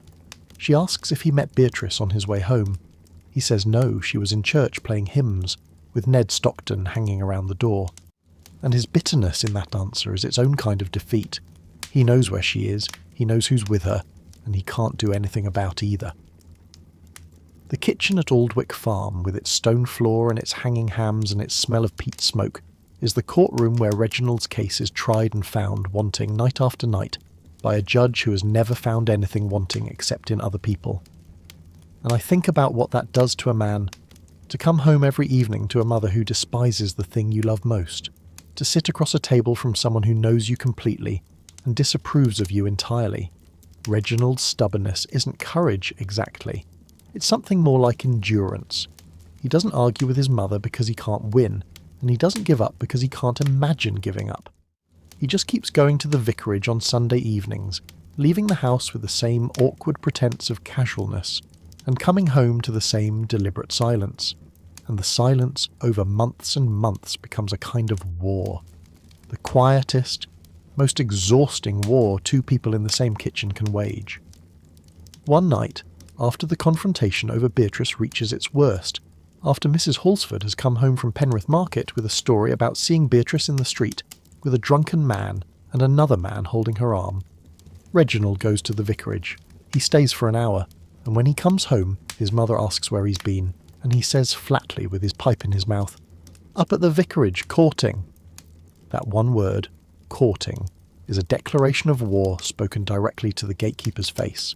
He's not sneaking anymore. He's not pretending. He's telling his mother, in the most direct language he owns, that he intends to marry this girl whether she approves or not. And from that night on, the battle lines are drawn in stone. But gatekeepers can also be gentle, and the gentlest one in any of these stories is old Reverend Oliver Blakeney, Beatrice's uncle, who has been looking after her since her mother died and her father went to pieces. The Reverend is elderly, crooked, white-bearded. He stands in his garden gateway on dark evenings and greets Reginald as he passes, asking after his mother, exchanging pleasantries about the weather. He's a kind man, a simple man, and he's dying. When the moment comes, when Reginald finally tells the old parson that he wants to marry Beatrice, the Reverend's response is the opposite of everything Mrs. Halsford has ever said. He takes Reginald's hand and he says that he could not have wished for a better man for her. He tells Reginald about Beatrice's childhood, how her mother died, how her father went bad, how she'd spent most of her young life among strangers. It had been a wretched sort of childhood, he says. Wretched. And would Reginald take care of her? There's something about a dying gatekeeper that changes the whole meaning of a blessing. When Adelaide tells Frederick to come with a purpose, she's speaking from a position of strength. She has property. She has authority. She has years ahead of her. But when Reverend Blakeney asked Reginald to take care of his niece, he's speaking from the edge of everything. He won't be here to protect her anymore. He won't be here to stand in the garden gateway and ask after people's mothers. The blessing he gives is also a farewell, and the trust he places in Reginald is the last important thing he'll ever do. And Reginald takes his hand and says thank you, and his voice is husky, and he walks home in the dark with his heart full of a strange, rough exultation. He feels, with a swelling pride, that God has entrusted this great charge to him, to tend her, to make up for everything she missed in that lonely childhood, tenfold. And together with a stubborn confidence in himself, there wells up within him a great pity for her, a tender pity that softens his passion and makes her seem, as he broods over what the old man has told him, even more precious, even more worth fighting for. And then he goes home to his mother's kitchen and tells her that he's going to marry Beatrice after all, and the whole battle begins again. But this time he's carrying the old parson's blessing like a shield, and even Mrs. Halsford, for all her iron will, can feel the weight of a dying man's trust pressing against her refusal. In Venice, the gatekeeper is the gondolier. The young man Percival thinks is Isadora's brother. He appears one day, standing upright in his boat beside the house across the canal, talking to Isadora on her balcony. He holds her hand for half an hour, and Percival's heart grows heavy, because he's watching the only person in the world he loves being touched by another man, and he can't do anything about it except lie on his sofa and feel the blood rush through his veins. But then Isadora throws 2 flowers, tied together, though he thinks they're on one stem, and Percival takes this to mean brother and sister, and he's relieved. The gondolier becomes, in his mind, a friendly intermediary, the person who checks on him when he's ill, the person who carries flowers to his windowsill, the person who'll eventually bring the bride to meet him after the wedding. The gondolier is the gatekeeper who appears to open every door, who smiles and asks the right questions and reports back faithfully. And Percival never suspects, not for one moment, that this gatekeeper is also the rival, that the man carrying flowers to his window every morning is the man who'll marry the girl those flowers represent. And in London, at the publisher's salon, there's yet another kind of gatekeeper, the husband who is right there in the room but somehow not present at all. Evangeline Carstairs' husband stands by the open casement, gazing open-mouthed at the singer, while his wife slips away into the dark garden with a young poet she's just met. He's tall, ruddy-haired, perfectly dressed. He looks like exactly the kind of English gentleman who would never let his wife out of his sight. But he does. He stands there, watching the wrong woman, while the right one, his wife, is telling a stranger something so intimate it makes the stranger blush. Evangeline calls him a kind of puppet. She says that when the singer opens her mouth, he opens his, as if they're moved by the same wire. And in that image is everything you need to know about this particular gatekeeper. He's not guarding the gate because he doesn't know the gate exists. He's looking the other way. And whether that's because he doesn't care, or because he trusts too much, or because he genuinely doesn't see what's happening 3 yards behind him, the effect is the same. The gate is unguarded, and Evangeline walks through it without a backward glance. But of all the gatekeepers we've met tonight, the one who stays with me longest is still Mrs. Halsford, because she's the only one who pays the full price of her own refusal.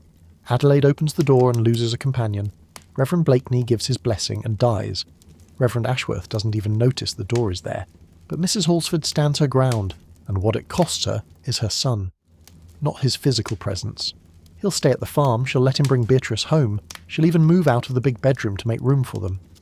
But something between them breaks on the night he tells her, and she knows it, and he knows it. The gatekeeper who says no and means it discovers that meaning it is not the same as winning, and then there's the gatekeeper who barely notices the gate at all. Reverend Henry Ashworth, Charlotte's father, is 70 years old, bald, wiry, dressed in grey clothes so light they'd hardly be considered clerical anywhere else. His life is Dartmoor. His subject is antiquities. He can walk 15 miles across the moor without complaint, and the only thing that truly excites him is a buried stone or an old boundary marker. He loves his daughter, loves her dearly, would do anything for her, but he has almost no idea what's happening in her inner life. When Charlotte asks him, hypothetically, what he'd say if she were to leave him, he thinks she's talking about the farmer's son at Brendine. When she tells him she's engaged to Captain Thornley, he's genuinely astonished. Not because he disapproves, but because it simply hadn't occurred to him that the son of a man with a house in Eaton Square would want to marry his undowered daughter in a Devon parish. He embraces her. He tells her he's always known she was too good for their life at Holford. And then the evening wears away into the night, with many tears but still with much happiness. He's the gatekeeper who was never really guarding anything. The gate was always open, because the gatekeeper was somewhere else entirely, examining a stone. And I keep thinking about what that means, about the difference between a father like Reverend Ashworth and a mother like Mrs. Halsford. One barely notices the gate. The other is the gate. One lets his daughter walk through without understanding why she's leaving. The other blocks her son's path with every ounce of her remaining strength. And between them, between the father who loves too gently and the mother who loves too fiercely, the young people have to find their own way through. Charlotte has to tell her father herself, because no one else will do it for her.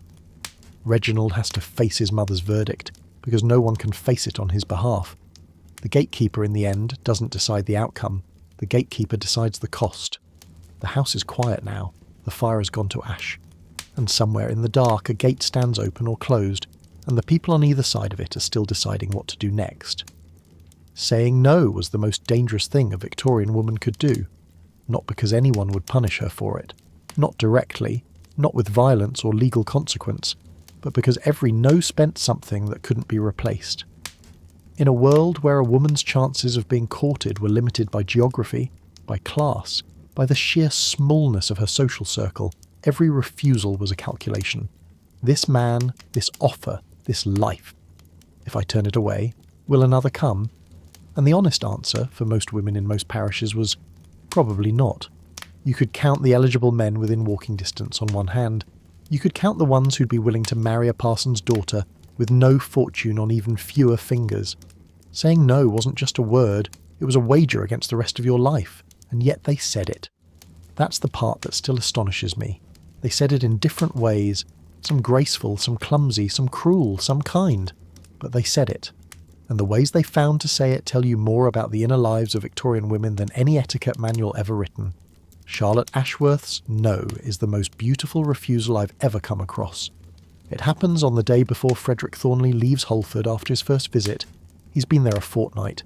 He's talked to her every day, walked with her, sat with her in Adelaide's parlour, and by now the words between them have grown warm and frequent and unmistakable.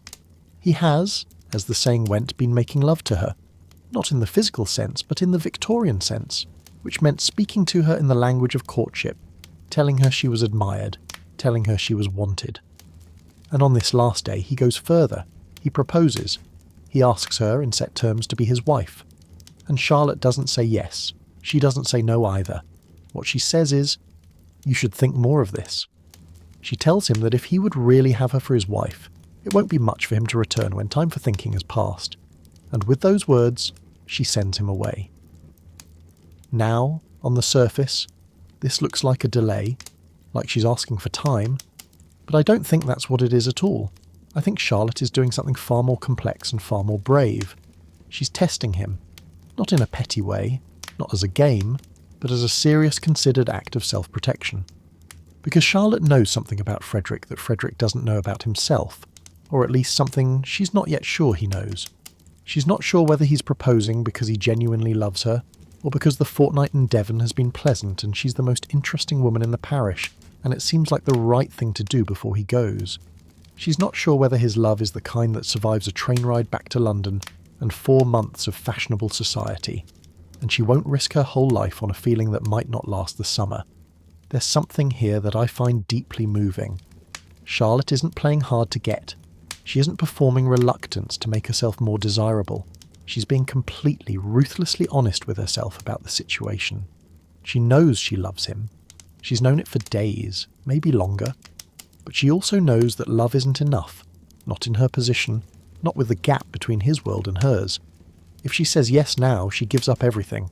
Her father, her home, her independence, her place in the only community she's ever known, for a man she's known for 2 weeks. And if that man changes his mind in September, she'll have nothing. No home to go back to. No position in society. No way to ungive what she's given. So she does the hardest thing a woman in love can do. She says, "Prove it. Come back. And if you still want me then, I'll believe you." And the cost of that refusal is the summer we've already walked through.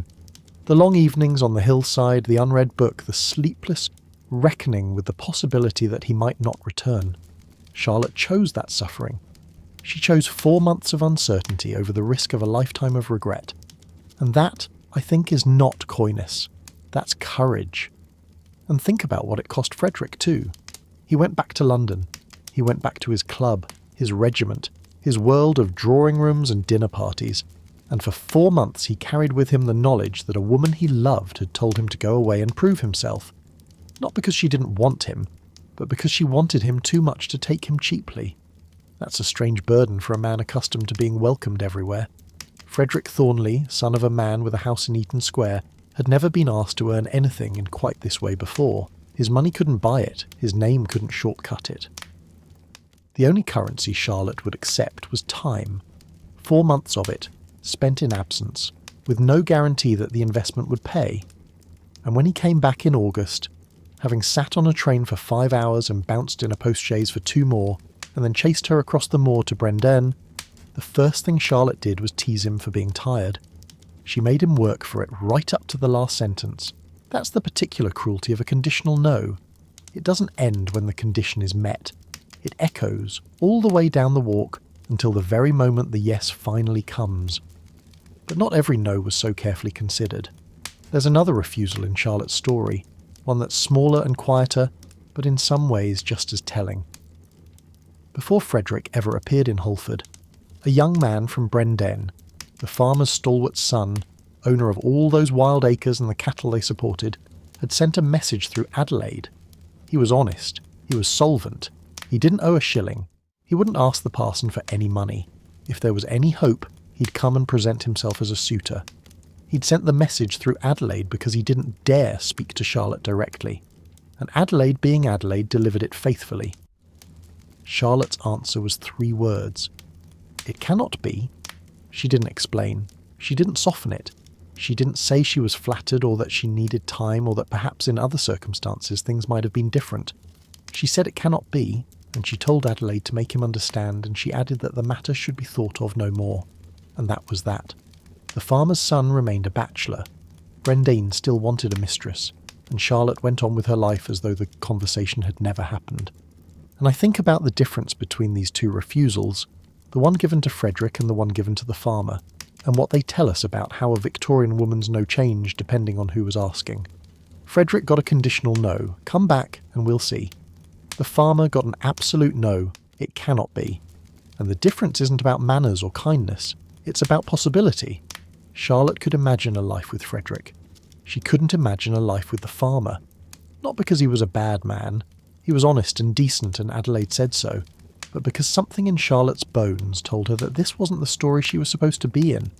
And when a woman knew that clearly, the kindest thing she could do was say it quickly and completely, without leaving any room for hope. Beatrice Blakeney's no was a different creature entirely. Beatrice didn't say no, she didn't say yes, she said maybe, and then she said wait, and then she said later, and then she said nothing at all, and then she took up with someone else. For nearly 2 years, Reginald Halsford pursued her, and for nearly 2 years Beatrice kept him suspended between hope and humiliation. She'd smile at him in the lane. She'd ask about the poultry. She'd call him Mr. Churchwarden and laugh at his seriousness. And then she'd vanish with Ned Stockton, or flirt with the auctioneer from the next town, or be seen in the street at Penrith holding up a drunk while another man had his arm around her. At harvest time she went back to Leeds for a fortnight.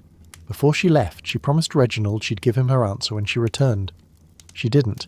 She avoided him. She pretended she'd promised in jest.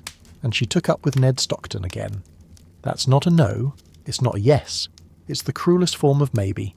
The kind that keeps a man coming back because the door is never fully closed, even though it's never fully open either. And Reginald, who has no experience of this kind of thing, who has never been given reason to understand the difference between friendliness and affection, keeps interpreting each small kindness as a sign that his day will come at last. And the people around them saw it. The valley saw it.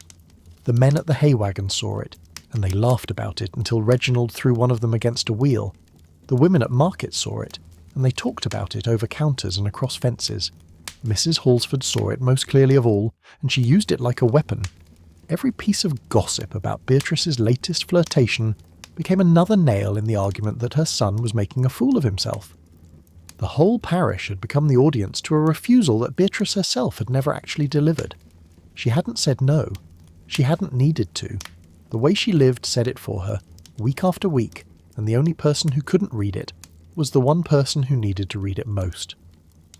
I think there's something worth sitting with here, about the difference between kindness and clarity. Charlotte's no, it cannot be, was hard. It was blunt. It probably hurt the farmer's son from Brendan more in the moment than anything Beatrice ever said to Reginald. But it was over. It was done. The man could grieve and move on, and perhaps eventually find someone else, though in this case he didn't. Beatrice's maybe was softer in the moment, gentler on the surface, easier to hear, but it never ended. It stretched out over months, then years, and the softness of it did more damage than Charlotte's bluntness ever could. There's a lesson in that, I think, though I'm not sure it's one that anyone in these stories ever learned. And here's what I find hardest to sit with about Beatrice's behaviour. I don't think she's being deliberately cruel. I think she's 19 years old, far from home, lonely, bored in a valley that has nothing for her, raised among strangers since her mother died. She likes attention. She likes being admired. She likes the feeling of someone wanting her, because for most of her life nobody particularly has. And Reginald's devotion is steady and warm and always there, and it's easier to keep it going than to end it, because ending it would mean losing the one person in the valley who looks at her like she matters. So she doesn't end it. She just keeps not deciding, and the not deciding becomes its own kind of answer, a no that doesn't have the decency to call itself what it is. But eventually the not deciding catches up with her. Things happen, things with Ned Stockton, things she can't undo, and suddenly the question isn't whether she wants to marry Reginald, but whether she has any other choice. And that's a different kind of story, one we'll come to later. But for now, what matters is the shape of her refusal. Charlotte's no was a straight line, clear, direct, with defined edges. Beatrice's no was a circle, going round and round, never arriving anywhere, wearing a groove in the ground that got deeper every time she went around it. In London, at the publisher's salon, Evangeline Carstairs doesn't say no at all. What she does is stranger and more disturbing than any refusal. She says something that sounds like a confidence, that feels like an invitation into her private suffering. She tells Theodore Langham that her husband beats her. She says it softly, with a blush, with her hand over her face. She drops her eyes. She murmurs the word worse. And Theodore, who is young and sheltered and achingly sympathetic, is pulled into her orbit like a moth to a candle. But the thing she's told him isn't true, or at least it isn't what it seems. Whether her husband has actually struck her is something we'll never be certain of. Evangeline is the kind of woman who makes certainty impossible, because every statement she makes has a second meaning, and every confession is also a performance. What matters is what the confession does. It makes Theodore her protector. It makes him her ally. It binds him to her with the intimate gravity of a shared secret. He can't walk away now because walking away would mean abandoning a woman who's just told him she's being hurt. And he can't tell anyone because she's trusted him. He's locked inside her story, and the lock is made of his own decency. That's not a no. It's not a yes. It's something else entirely. A way of controlling a man without ever giving him what he wants. Evangeline doesn't want Theodore's love. She wants his attention. She wants the particular kind of devotion that comes from a man who thinks he's saving you. And the false confidence is the tool she uses to get it. A manipulated vulnerability that looks like openness, but is actually the most tightly controlled performance in any of these stories. And then there's the woman in Kent who doesn't say no or yes or maybe or anything at all. She simply leaves.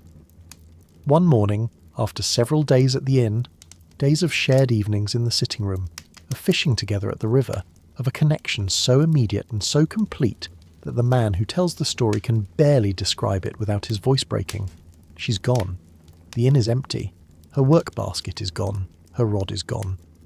The sitting room has nothing of hers in it except one small grey glove, left on the table or the chair or wherever it was she last set it down. She didn't say goodbye. She didn't explain. She didn't leave a note or an address or any way of finding her again. She just went, the way a trout slips out of your hands and back into the current. Beautiful, silver, impossibly real for a moment, and then gone. And the man is left with a glove and a memory and a feeling he can't name, and no way to know whether her departure was a refusal or an invitation, or simply the only thing she could do, given whatever her life was on the other side of that inn. And maybe that's the purest form of a Victorian no, the one that doesn't even announce itself. The one where a woman simply removes herself from the story, quietly, overnight, without confrontation, without explanation, leaving behind only a scent and a scrap of grey leather. It's the no that spares everyone the pain of the actual word, but it doesn't spare them the pain. It just moves it to a different place, to the morning after, to the empty chair, to the years of wondering what would have happened if she'd stayed one more day. Every one of these refusals carries a different weight. Charlotte's was a test. The farmer's was a verdict. Beatrice's was an evasion. Evangeline's was a trap. And the grey-clad woman's was a disappearance. But underneath all of them, underneath the differences in style and courage and honesty, is the same hard truth. In this world, a woman's no was the most consequential word she could speak. More consequential than yes, because yes could always be undone. Engagements were broken, marriages survived, regrets were absorbed into the fabric of long lives, but no was final. No closed the door, no sent the man back to London or back to his fell top or back to his sofa by the canal. And in a world this small, with this few chances, the door that closed might never open again. And yet they said it. Again and again. In parlours and on hillsides and at garden gates, women found the words or the silences or the departures that let them say, not this, not you, not now, not ever. And they paid for it. They always paid for it. But they said it anyway. The night deepens. The last ember winks out. And somewhere, in a room that's grown cold, a woman is sitting alone with the decision she's already made, waiting for morning to make it real.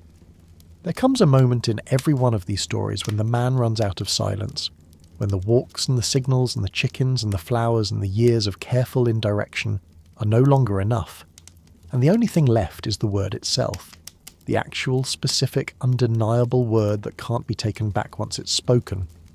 And that moment, when it arrives, is the most terrifying thing in Victorian courtship. More terrifying than the woman's no, because at least the woman has the power of refusal. The man has no power at all. He's standing in front of someone holding out the most vulnerable thing he owns, his want, his need, his hope, and all he can do is wait for the verdict. The proposal is a surrender disguised as an action. It looks like courage. It feels like falling. Frederick Thornley reaches that moment on the moorpath above Holford, on a long August evening, with the light going golden over the river and the heath stretching out around them in every direction. He's been back in Devon for a few hours. He's chased Charlotte all the way to Brendine and caught her at the first stile. He's held her hand. He's walked beside her. And now, as they make their way slowly back toward the parsonage, he knows he has to say it. Not because he wants to, though he does, but because the entire architecture of the visit demands it. Adelaide has told him not to come without a purpose. Charlotte has told him to think and return. He's thought, he's returned. And if he walks her all the way home without speaking, the whole thing collapses. The train ride, the post-chaise, the chase across the moor, all of it becomes theatre without a final act. And there's a deeper pressure too. When a man has spoken to a woman about love, day after day for a fortnight, when he's held her hand and pressed her arm and looked into her eyes and said everything short of the one thing that matters, there comes a point where not speaking becomes its own kind of cruelty. You've taken up this much of her time, this much of her hope, this much of her life. You've made her sit on a hillside all summer with an unread book. You've made her ask her father in the gentlest possible way what he'd think if she left him. You've changed the shape of her days, and now you owe her the word, not for your sake, for hers. Because the silence that was once protective has become something else, something cowardly, something that wastes her years while you make up your mind. Frederick doesn't waste them. He speaks, but he doesn't do it cleanly. He does it the way real people do, in stops and starts, with retreats and advances, with the conversation zigzagging between declaration and digression. He tells Charlotte he loves her. She deflects. She asks about Adelaide. She teases him about the journey. She does everything she can to keep the talk on safe ground, because she knows that the moment it leaves safe ground, her whole world changes. And Frederick, understanding this, doesn't force it. He lets her stall. He lets her tease. He walks beside her and waits for the openings between her jokes, and when the openings come, he puts his words into them. Carefully, firmly, with the quiet persistence of a man who knows he's not leaving without an answer. And then, somewhere on that path, the exact spot isn't recorded, but I like to think it was where the moor begins to slope downward and the first lights of Holford appear in the valley below. He tells her that this is his last chance. He says he'll ask once more, and if she says no, he'll go. He won't come back. He won't write. The walk will end, and so will everything else.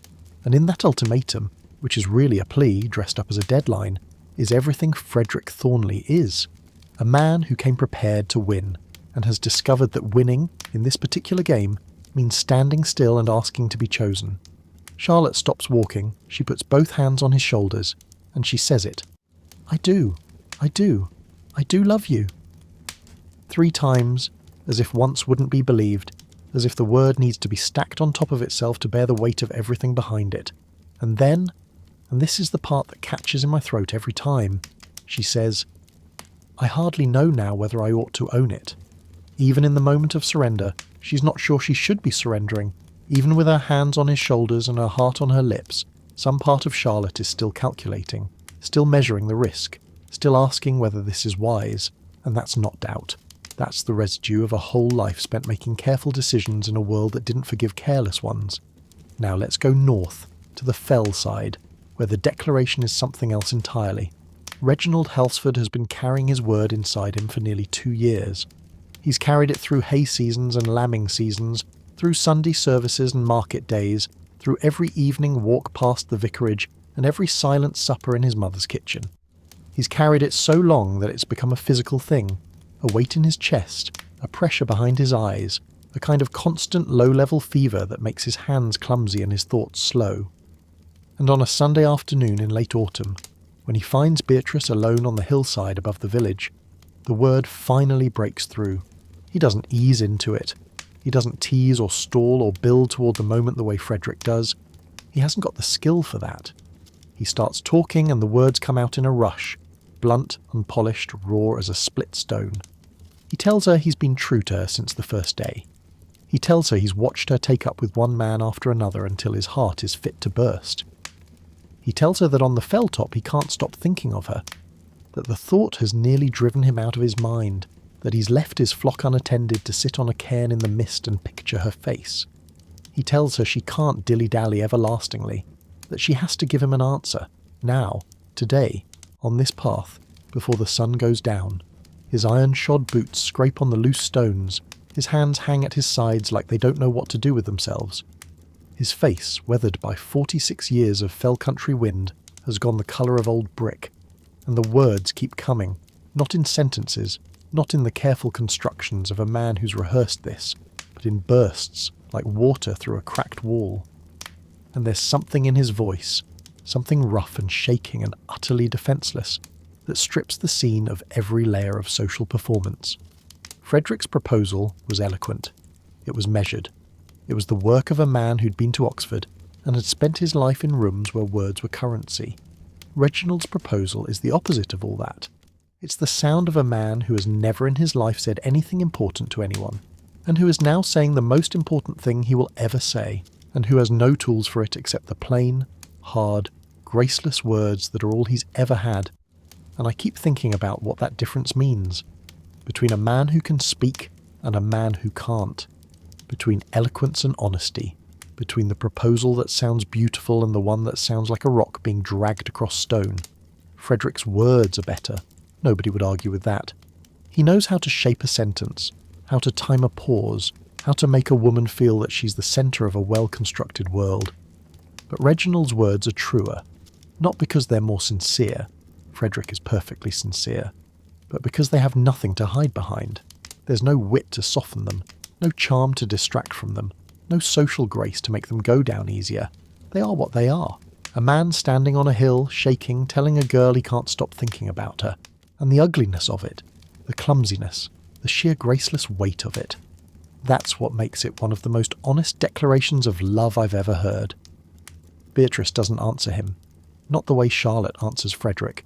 She doesn't say, I do, I do, I do. She starts to cry. She says she's not worthy of him. She says she wishes she could die. And Reginald, who came up this hill expecting either a yes or a no, finds himself standing in front of something he hasn't prepared for. A woman in distress, carrying a secret he doesn't understand, telling him she wants to disappear. The proposal has done what proposals do.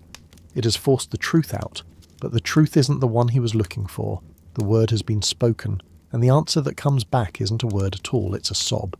And then there's Venice, where the moment of speaking is also the moment of losing everything. Percival Weston has waited 6 years. 6 years of flowers and nods and pantomimed sorrow and reflected joy. 6 years of watching a girl grow into a woman through an upside-down image in green water.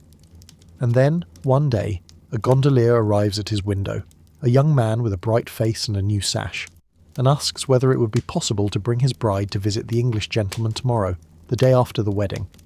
Percival doesn't understand at first. He asks who the bride is, and the gondolier says her name. The name Percival has never heard spoken aloud before. The name he's given to a reflection.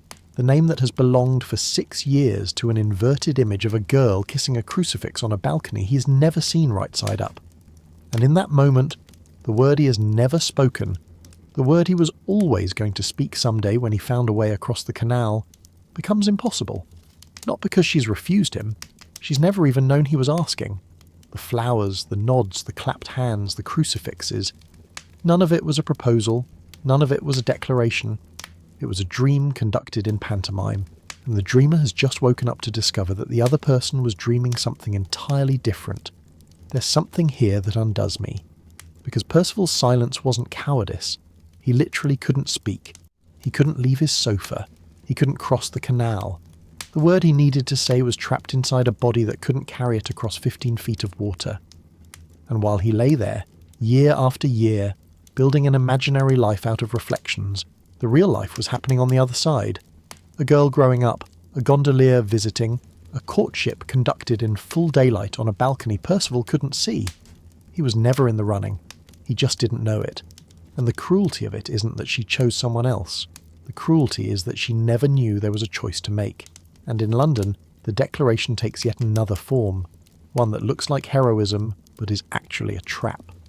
Theodore Langham, having been told by Evangeline Carstairs that her husband strikes her, decides to act. He goes to Vincent Carstairs' chambers. He stands before the tall, ruddy-haired man and tells him, trembling with righteous fury, that he knows everything, that Evangeline has confided in him, that the truth is out, that Carstairs must answer for what he's done. And Carstairs listens to this speech with a kind of bewildered patience, and then he says something that pulls the floor out from under Theodore's feet. He says that his wife has told the same story before, and the worst part is the way Carstairs says it. Not with anger, not with contempt. With a kind of weary, almost gentle matter-of-factness. The voice of a man who's watched this happen before and has stopped being surprised by it. He doesn't blame Theodore, he doesn't mock him, he simply tells him the truth, the way you'd tell someone that the train they were running for has already left. And Theodore stands there, his righteous speech dying in his throat, and feels the ground shift beneath his feet. Because if Carstairs is telling the truth, then everything Evangeline told him in the garden was a lie, and his whole crusade has been built on air. And if Carstairs is lying, then Theodore is standing in the rooms of a wife-beater who has just been warned, and Evangeline is less safe tonight than she was yesterday. Either way, Theodore loses. The declaration has been made, and it has accomplished nothing except to reveal how completely he's been used. And that, I think, is the deepest truth about the moment a man must speak. It's not just about courage, it's about control, or rather, the complete absence of it. When Frederick stands on the moor and says he won't come back if Charlotte refuses, he's giving up control. When Reginald shakes on a hillside and says he can't take it anymore, he's giving up control. When Percival lies on his sofa and listens to a gondolier announce a wedding, he discovers he never had any control to begin with. And when Theodore marches into Carstairs' rooms to deliver his righteous ultimatum, he's giving up control to a woman who's been pulling his strings from the first evening in the garden. The word, once spoken, belongs to the listener. The speaker has nothing left, and yet they speak. All of them. Even Percival in his way. Even in the silence where the word should have been, there's a speaking. He gives Isadora his silver crucifix when the gondolier brings her to visit the next day. He puts it into her hand and closes her fingers around it. And that gesture, that final, wordless gift of the only precious thing he owns, is the declaration he never got to make, too late, spoken in the wrong language, delivered to a bride on the arm of another man, but spoken all the same. And I find myself wondering late at night which of these men's declarations I admire most. Not which is the best, that's Frederick's by any literary standard, but which costs the most, and I think it's Reginald's. Not because his words are beautiful, they aren't, but because he has the least to work with and gives the most. Frederick risks rejection from a woman he's known for 6 months. Reginald risks rejection from the only woman who's ever made him feel anything at all, in a life where feeling has been as rare as sunshine on a fell-top in November. The stakes aren't the same, for Frederick. A no means a sad train ride back to London, and eventually another woman at another party. For Reginald, a no means going back to Aldwick Farm and his mother's kitchen, and the hams hanging from the ceiling and the silence that will last the rest of his life. That's what his declaration is made of. Not eloquence, not charm, just the knowledge that this is it. The only door, the only chance, the only time he'll ever stand on a hill and shake like this and mean it. The night is very deep now. The house has settled into its final silence. And somewhere, on a path that leads downhill, a man is opening his mouth to say the thing he's carried for months or years or a lifetime. The word that will change everything, or change nothing, the word that cannot be unsaid. And he says it, and the world shifts under him. And whatever comes next, he'll never be the person he was before the word left his mouth. So the word has been spoken, the proposal made, the answer given, the silence broken at last. And you might think that's where the story ends, that the rules have done their work, that the rest is just details. But it isn't. Because what happens after the word is spoken is where the rules fall away entirely, and the people behind them are finally left standing in the open, with nothing to protect them except who they actually are. And who they actually are, it turns out, is not always who the courtship made them seem. Let's go back to the garden gate at Holford one last time. Charlotte Ashworth has just said, "I do, I do, I do." She's walked down from the moor with Frederick's arm around her, the summer evening folding softly around them, everything warm and settled and right. At the gate she stops him. She tells him not to come in tonight. She needs to tell her father first. And then she sits in the parlour for an hour, waiting for Gribbles and Poulter to finish their antiquarian debate, and when they're gone she kneels at her father's feet and tells him she's going to leave him. And the old man embraces her, and he says he's always known she was too good for their life at Holford, and the evening wears away into the night with many tears but still with much happiness. And you think, this is it. The story has arrived. But the next day, something changes. Frederick comes to the parsonage, and the two of them walk out again along the path toward Brendane. The same path, the same moor, the same light. But the conversation is different. Frederick begins to talk about what Charlotte's life will be like in London. He talks about the leap she's about to take, upward, he says, on the social scale. He talks about how different his world will be from hers, how much she'll have to learn, how important it is that she understand the magnitude of what she's stepping into. And Charlotte goes very still. A dark colour rises in her face, her eyes flash, and she asks him, in a voice that has lost every trace of the softness she showed on the moor the night before, "What leap do you mean? Do you mean a leap upwards?" And he says, "Well, yes, I hope it will be so." And in that moment, everything that was settled becomes unsettled, because Charlotte Ashworth has just heard, in the voice of the man she loves, something she didn't expect to find there. Condescension. The assumption that she should be grateful. The quiet, unexamined certainty that he is doing her a favour by marrying her, that his London house and his father's name and his place in Parliament are gifts that ought to make a parson's daughter from Devon feel lucky. And Charlotte, who has spent her whole life measuring exactly what she is worth, knows with absolute certainty that this is wrong. Not because Frederick is unkind. He isn't, not deliberately, but because he doesn't understand. He doesn't understand that what she's giving him is worth more than anything he's giving her. Her heart, her home, her father, her parish, her whole self. Set against his money and his name, they weigh more, not less. And if he can't see that, then the marriage is already broken, even before the wedding. She tells him so. She tells him that nothing he can give her, no wealth, no rank, no social position, can weigh against what she's giving him. She tells him that if he's given her his heart in return for hers, then the exchange is complete and everything else is dust.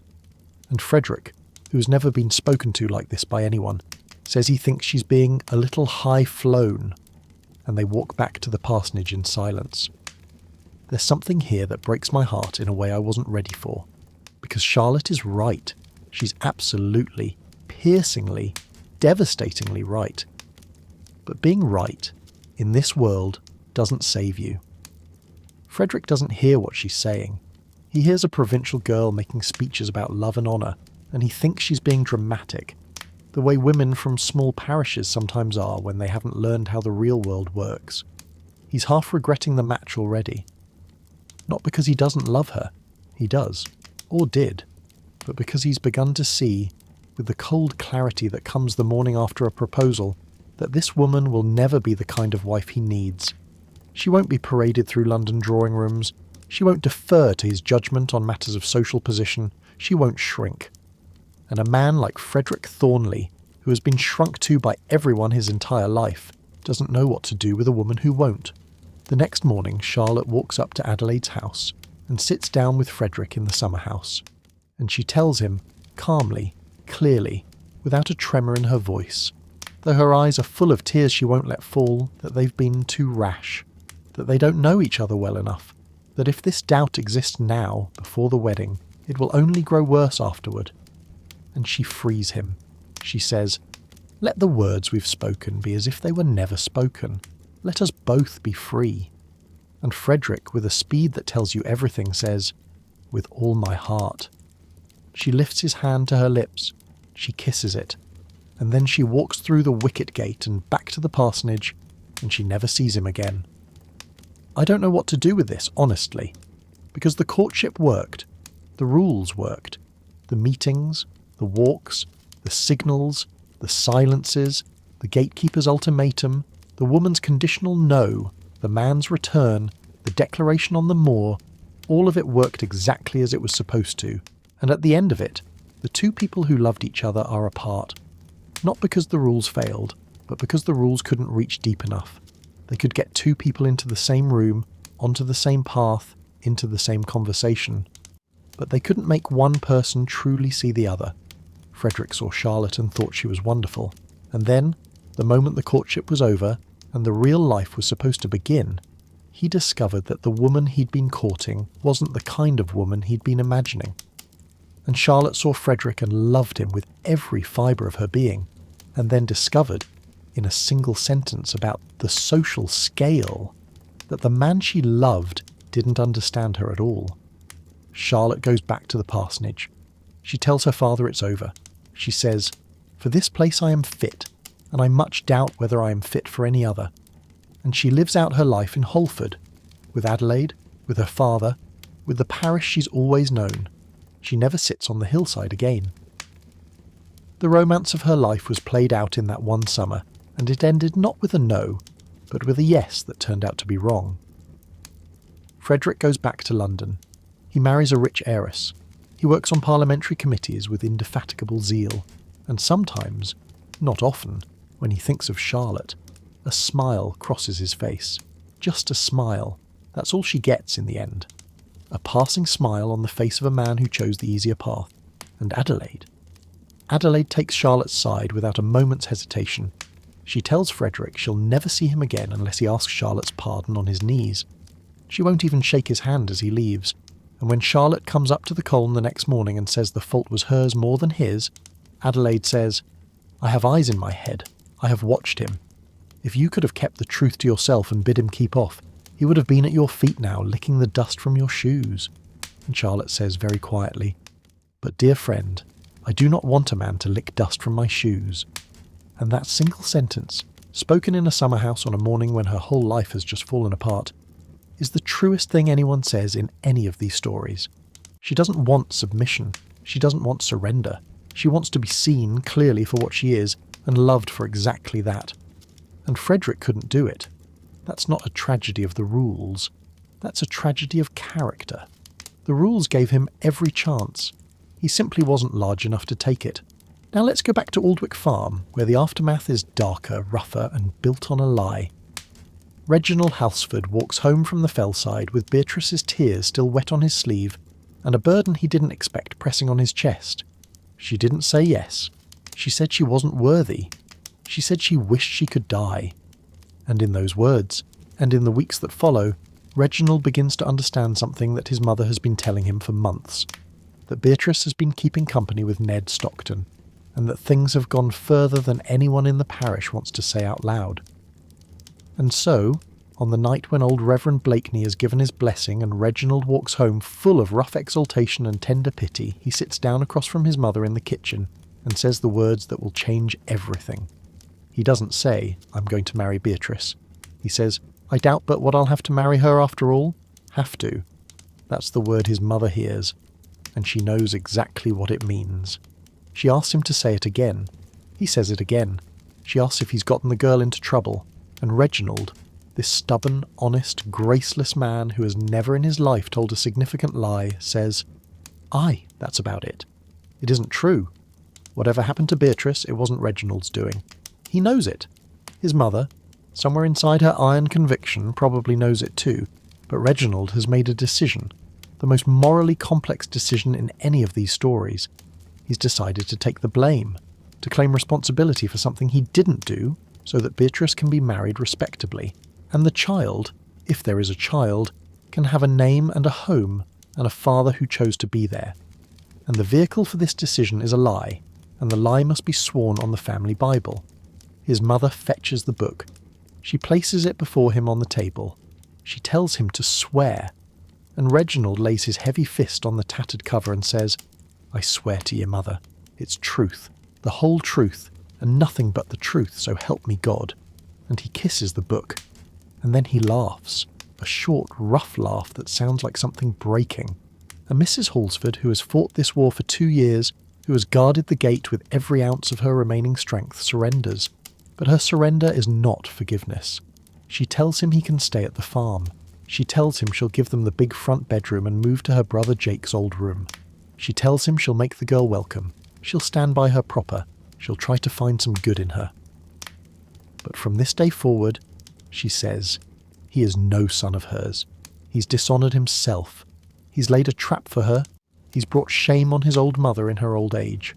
And every shilling she owns will go not to him but to his child or his child's children. And as she reaches the door, she raises her thin hand and quotes the apostle, "For them that have sinned without the law shall also perish without the law," and she slams the door. And Reginald sits alone in the kitchen with the Bible still on the table, and the peat fire hissing and the wind rising outside. And after a long while he takes his pipe from his pocket, and with hands that are almost steady, he begins to pare a lump of black tobacco. And he says, to the empty room, "We'll be asked in church Sunday." That's the aftermath. Not joy, not triumph, not even relief. Just a man with a pipe sitting in a kitchen where everything has changed, making a remark about Sunday. The wedding will happen, the banns will be read, Beatrice will move into the big bedroom, and Mrs. Halsford will move into the small one, and the farm will go on the way farms do. Silently, stubbornly, season after season. And somewhere in the walls of that old house, between the peat smoke and the hanging hams, a false oath will settle into the stone-like damp, and nobody will ever speak of it again. That's what the rules couldn't account for. The aftermath that lives in the house long after the courtship is over, shaping the silences, colouring the Sunday dinners, hanging in the air above the kitchen table where a Bible once lay open, and a man's heavy fist came down on a lie. I keep coming back to that pipe, to the steadiness of his hands, because what Reginald has just done is monstrous and beautiful at the same time. He's lied to his mother, he's sworn a false oath on the Bible, he's broken the trust of the one person who's known him his whole life, and he's done it all for a girl who probably doesn't love him, who took up with another man, who said she wished she could die rather than answer his question. He's done it because the old parson asked him to take care of her, and because taking care of her means absorbing the scandal himself, and because he's the kind of man who, once he's decided something, cannot be turned aside by anything. Not his mother's fury, not the parish's laughter, not even the truth. And in Venice, the aftermath is the quietest of all. The gondolier brings Isadora to Percival's window the day after the wedding. She sits by his sofa and cries.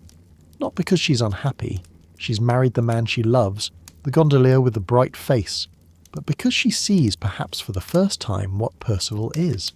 A man on a sofa, a man who can't walk, a man who has been watching her grow up through a reflection in green water for 6 years, and who has loved her in a way she never quite understood, and who is now giving her the only precious thing he owns. He puts his silver crucifix into her hand. She kisses it. She kisses his forehead. And then the gondolier lifts her into the boat, and as they glide away down the canal, the young husband begins to sing.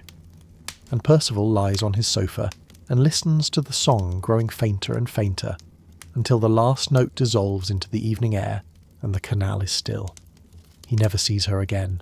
He lies in his room above the green water, painting his small watercolour flowers and fruit, still the cheapest models in Venice, and sending them to London for £30 a year.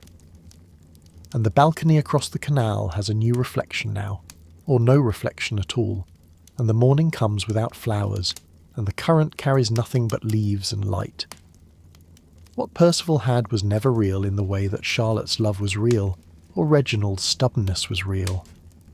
It was a dream told in water, and water doesn't hold. But the crucifix was real, the 6 years were real, and the kindness of giving away the last thing you own to a girl who is marrying someone else, that was as real as anything in any of these stories. That's the end. Not a happy end, not for Percival. Not a happy end for Charlotte either, sitting in her parlour with her father, knowing she was right and knowing it doesn't matter. Perhaps a kind of happiness for Reginald, a hard, complicated, oath-stained happiness, with his mother's curse ringing in his ears and a girl in the front bedroom who may or may not learn to love him. And for the others, for the fisherman with his grey glove, for Theodore with his shattered illusions, for Adelaide with her empty house and her cider press. Something that isn't happiness exactly, but isn't despair either.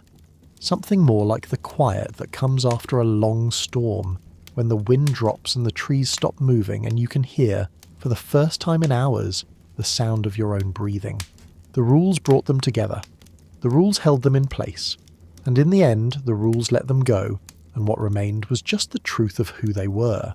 Proud or humble, honest or lying, brave or afraid, standing at a gate or lying on a sofa, holding a glove or giving away a crucifix. The machinery of courtship could do many things, but it couldn't make a man worthy of the woman he'd won, and it couldn't protect a woman from the discovery that the man she loved was smaller than she'd hoped. It could only bring them to the moment. After that, they were on their own. The house is very still. The night has reached its deepest point, and somewhere, far away, a song is fading over water, growing softer and softer, until there is nothing left but silence and the slow breathing of the dark. And if you listen carefully, just beneath the silence, you can hear the sound of flowers drifting on still water, meeting for the last time and parting. And so we leave them. Charlotte in her parlour, mending something for a neighbour's child, not sitting on the hillside anymore, but not unhappy either. Just quieter and more certain of herself than she was before the summer that changed everything. Reginald in his kitchen, the Bible back on the chimney-piece where it belongs, the banns read, the wedding done, the big bedroom given over to a girl who may yet learn what it means to be loved by someone who chose her when he didn't have to. Percival on his sofa, painting a small flower in watercolour, the canal outside his window carrying nothing now but light and leaves, and the ordinary traffic of a city that doesn't know his name. Adelaide making cider, Mrs. Halsford knitting in the back room, a grey glove in a breast pocket somewhere in the world still holding the shape of a hand. These were not grand people. None of them changed history. None of them will appear in any book that matters to anyone but us tonight, in this quiet room. They were ordinary, a parson's daughter, a sheep farmer, a painter who couldn't walk, an old woman with an iron will and 130 acres. And the rules they followed, the rules we've walked through together, who could speak, where love was allowed to happen, how a woman said no, when a man had to say yes. Those rules are gone now. Nobody follows them anymore. Nobody needs to. The world moved on, and the parlours and the garden gates and the fellside paths became other things, and the silence that once held everything in place dissolved into a noisier, faster, more direct kind of living. But something in those rules is still here. Something about the weight of a word.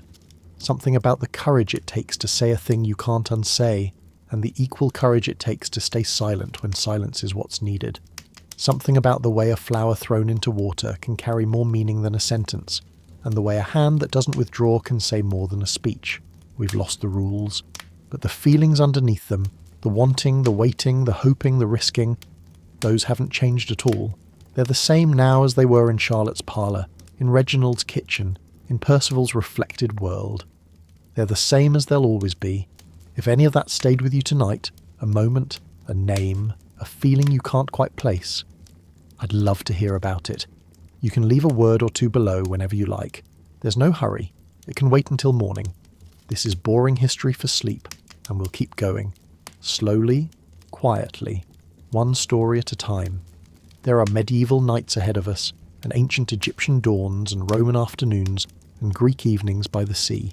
There are kitchens and castles and canals and churches and all the small forgotten rooms where ordinary people lived their ordinary lives and felt things that were not ordinary at all. If you'd like to come along, you're welcome to subscribe so the next quiet evening finds you when you need it. And if not, that's all right too.